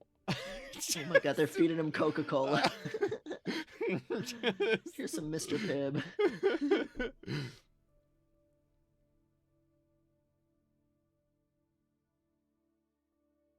This fucking sad piano music. Oh my fucking god. They're always so manipulative with the music in animal videos. Oh my god, they're helping him swim because he's so wasted. No, he's Oh my so God. cute though. His fat little belly and tiny little fins. Yes. The belly is so weird because it's like there's a regular shark and then they just added a lump onto it.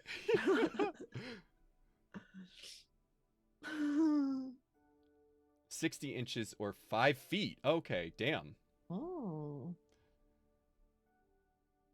See, that's I can only understand lengths in terms of how much of a matty it is. Like I'm like I'm Yes. 6'2", so I know 5 feet is most of a me. Yes.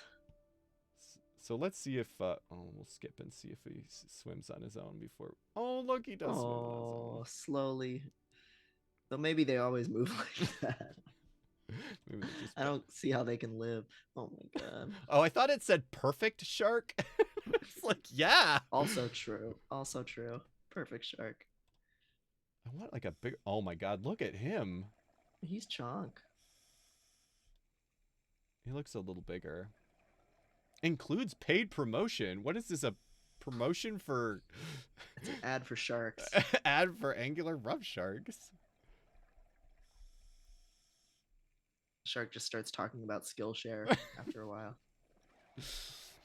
When I'm swimming at the bottom of the ocean, I love to play Raid Shadow Legends. Anyway, guys, add me on Best Fiends. I think that might be how to draw angular rough shark. That's pretty good. That's good. Let's try this. Okay, here we go. That's Oh a little my. bit bigger maybe. Yeah, Charles like, why you know what it is? Charlie's probably came up it's partly because I got up and sat back down, but it's probably she's worried I'm upset because I'm cooing over this shark. Oh. Oh, she's so loving.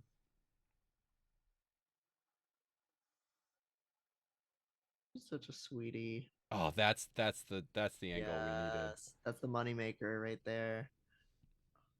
Okay, really, what was the why really was it sponsored? All right. I'll do one more search and see if we can get anything neat on their wiki. Okay. Oh no, that's still a small one. That's wild that these are all small. Maybe They look like fucking Babu Frick from The Last Jedi. Or oh like my the god.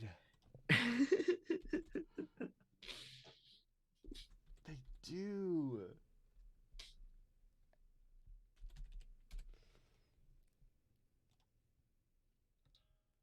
Oh my god, they so do. Oh. I need to put them next to each other. Yes. Sad fucking face. And the texture. I mean, Babu Frick looks so fucking sad too. Yeah, I know. That's why I love him. He's the only good part of that movie. Uh, Doesn't that movie also have PTSD robot, or is that a different one? I think that's the other one. I think is that the Solo prequel? No, it's in one of the mainline sequels. Oh, PTSD robot. It's like a little I don't actually know. God, it's amazing how much the plot lines of those just dissolved on my tongue. Oh, absolutely. I don't remember. Yeah, I don't know what. Oh, now here's robots that are for Uh, dealing with PTSD. okay. Well, anyway.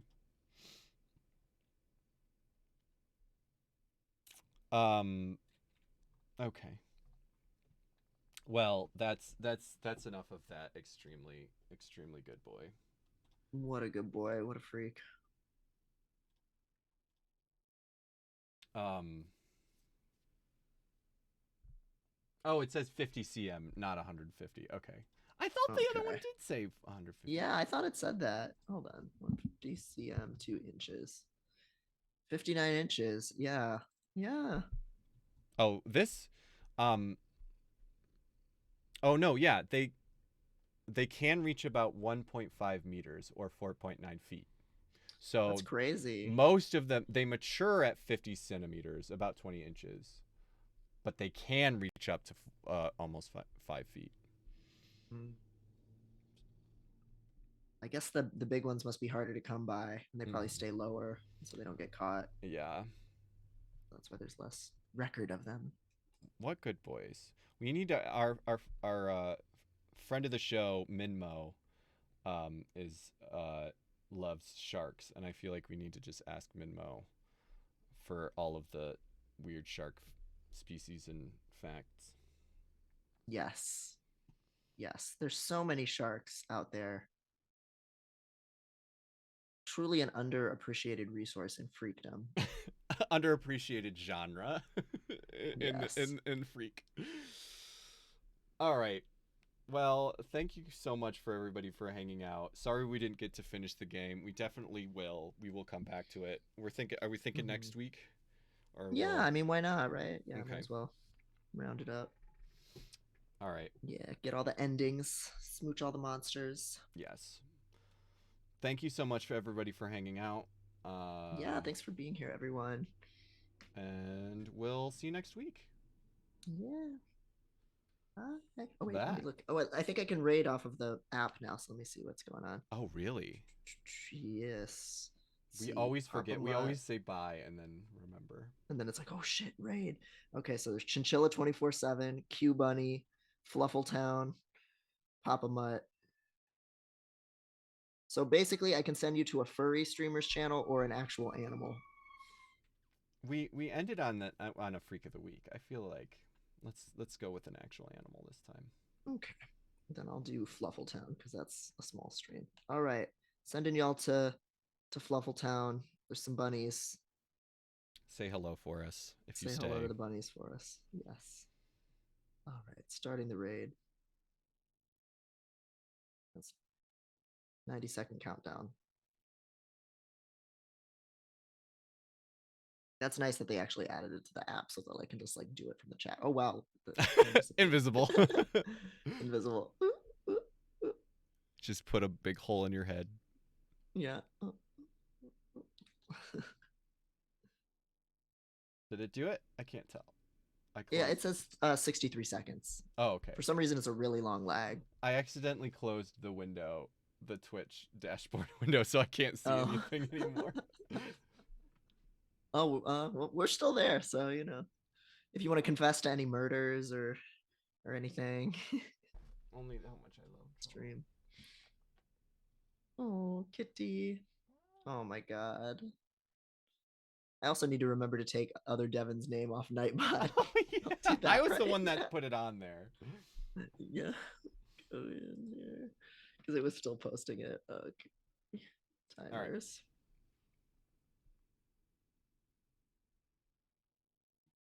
Nice. Oh, nice. Yeah, you just created it as like a guest one. That's nice because then I'll just disable it for now, and we can always change it and re-enable it. Perfect. Sweet. All right, 8 seconds before you guys go to Fluffletown. Enjoy. Thank you for being here. We'll see you next week. Bye.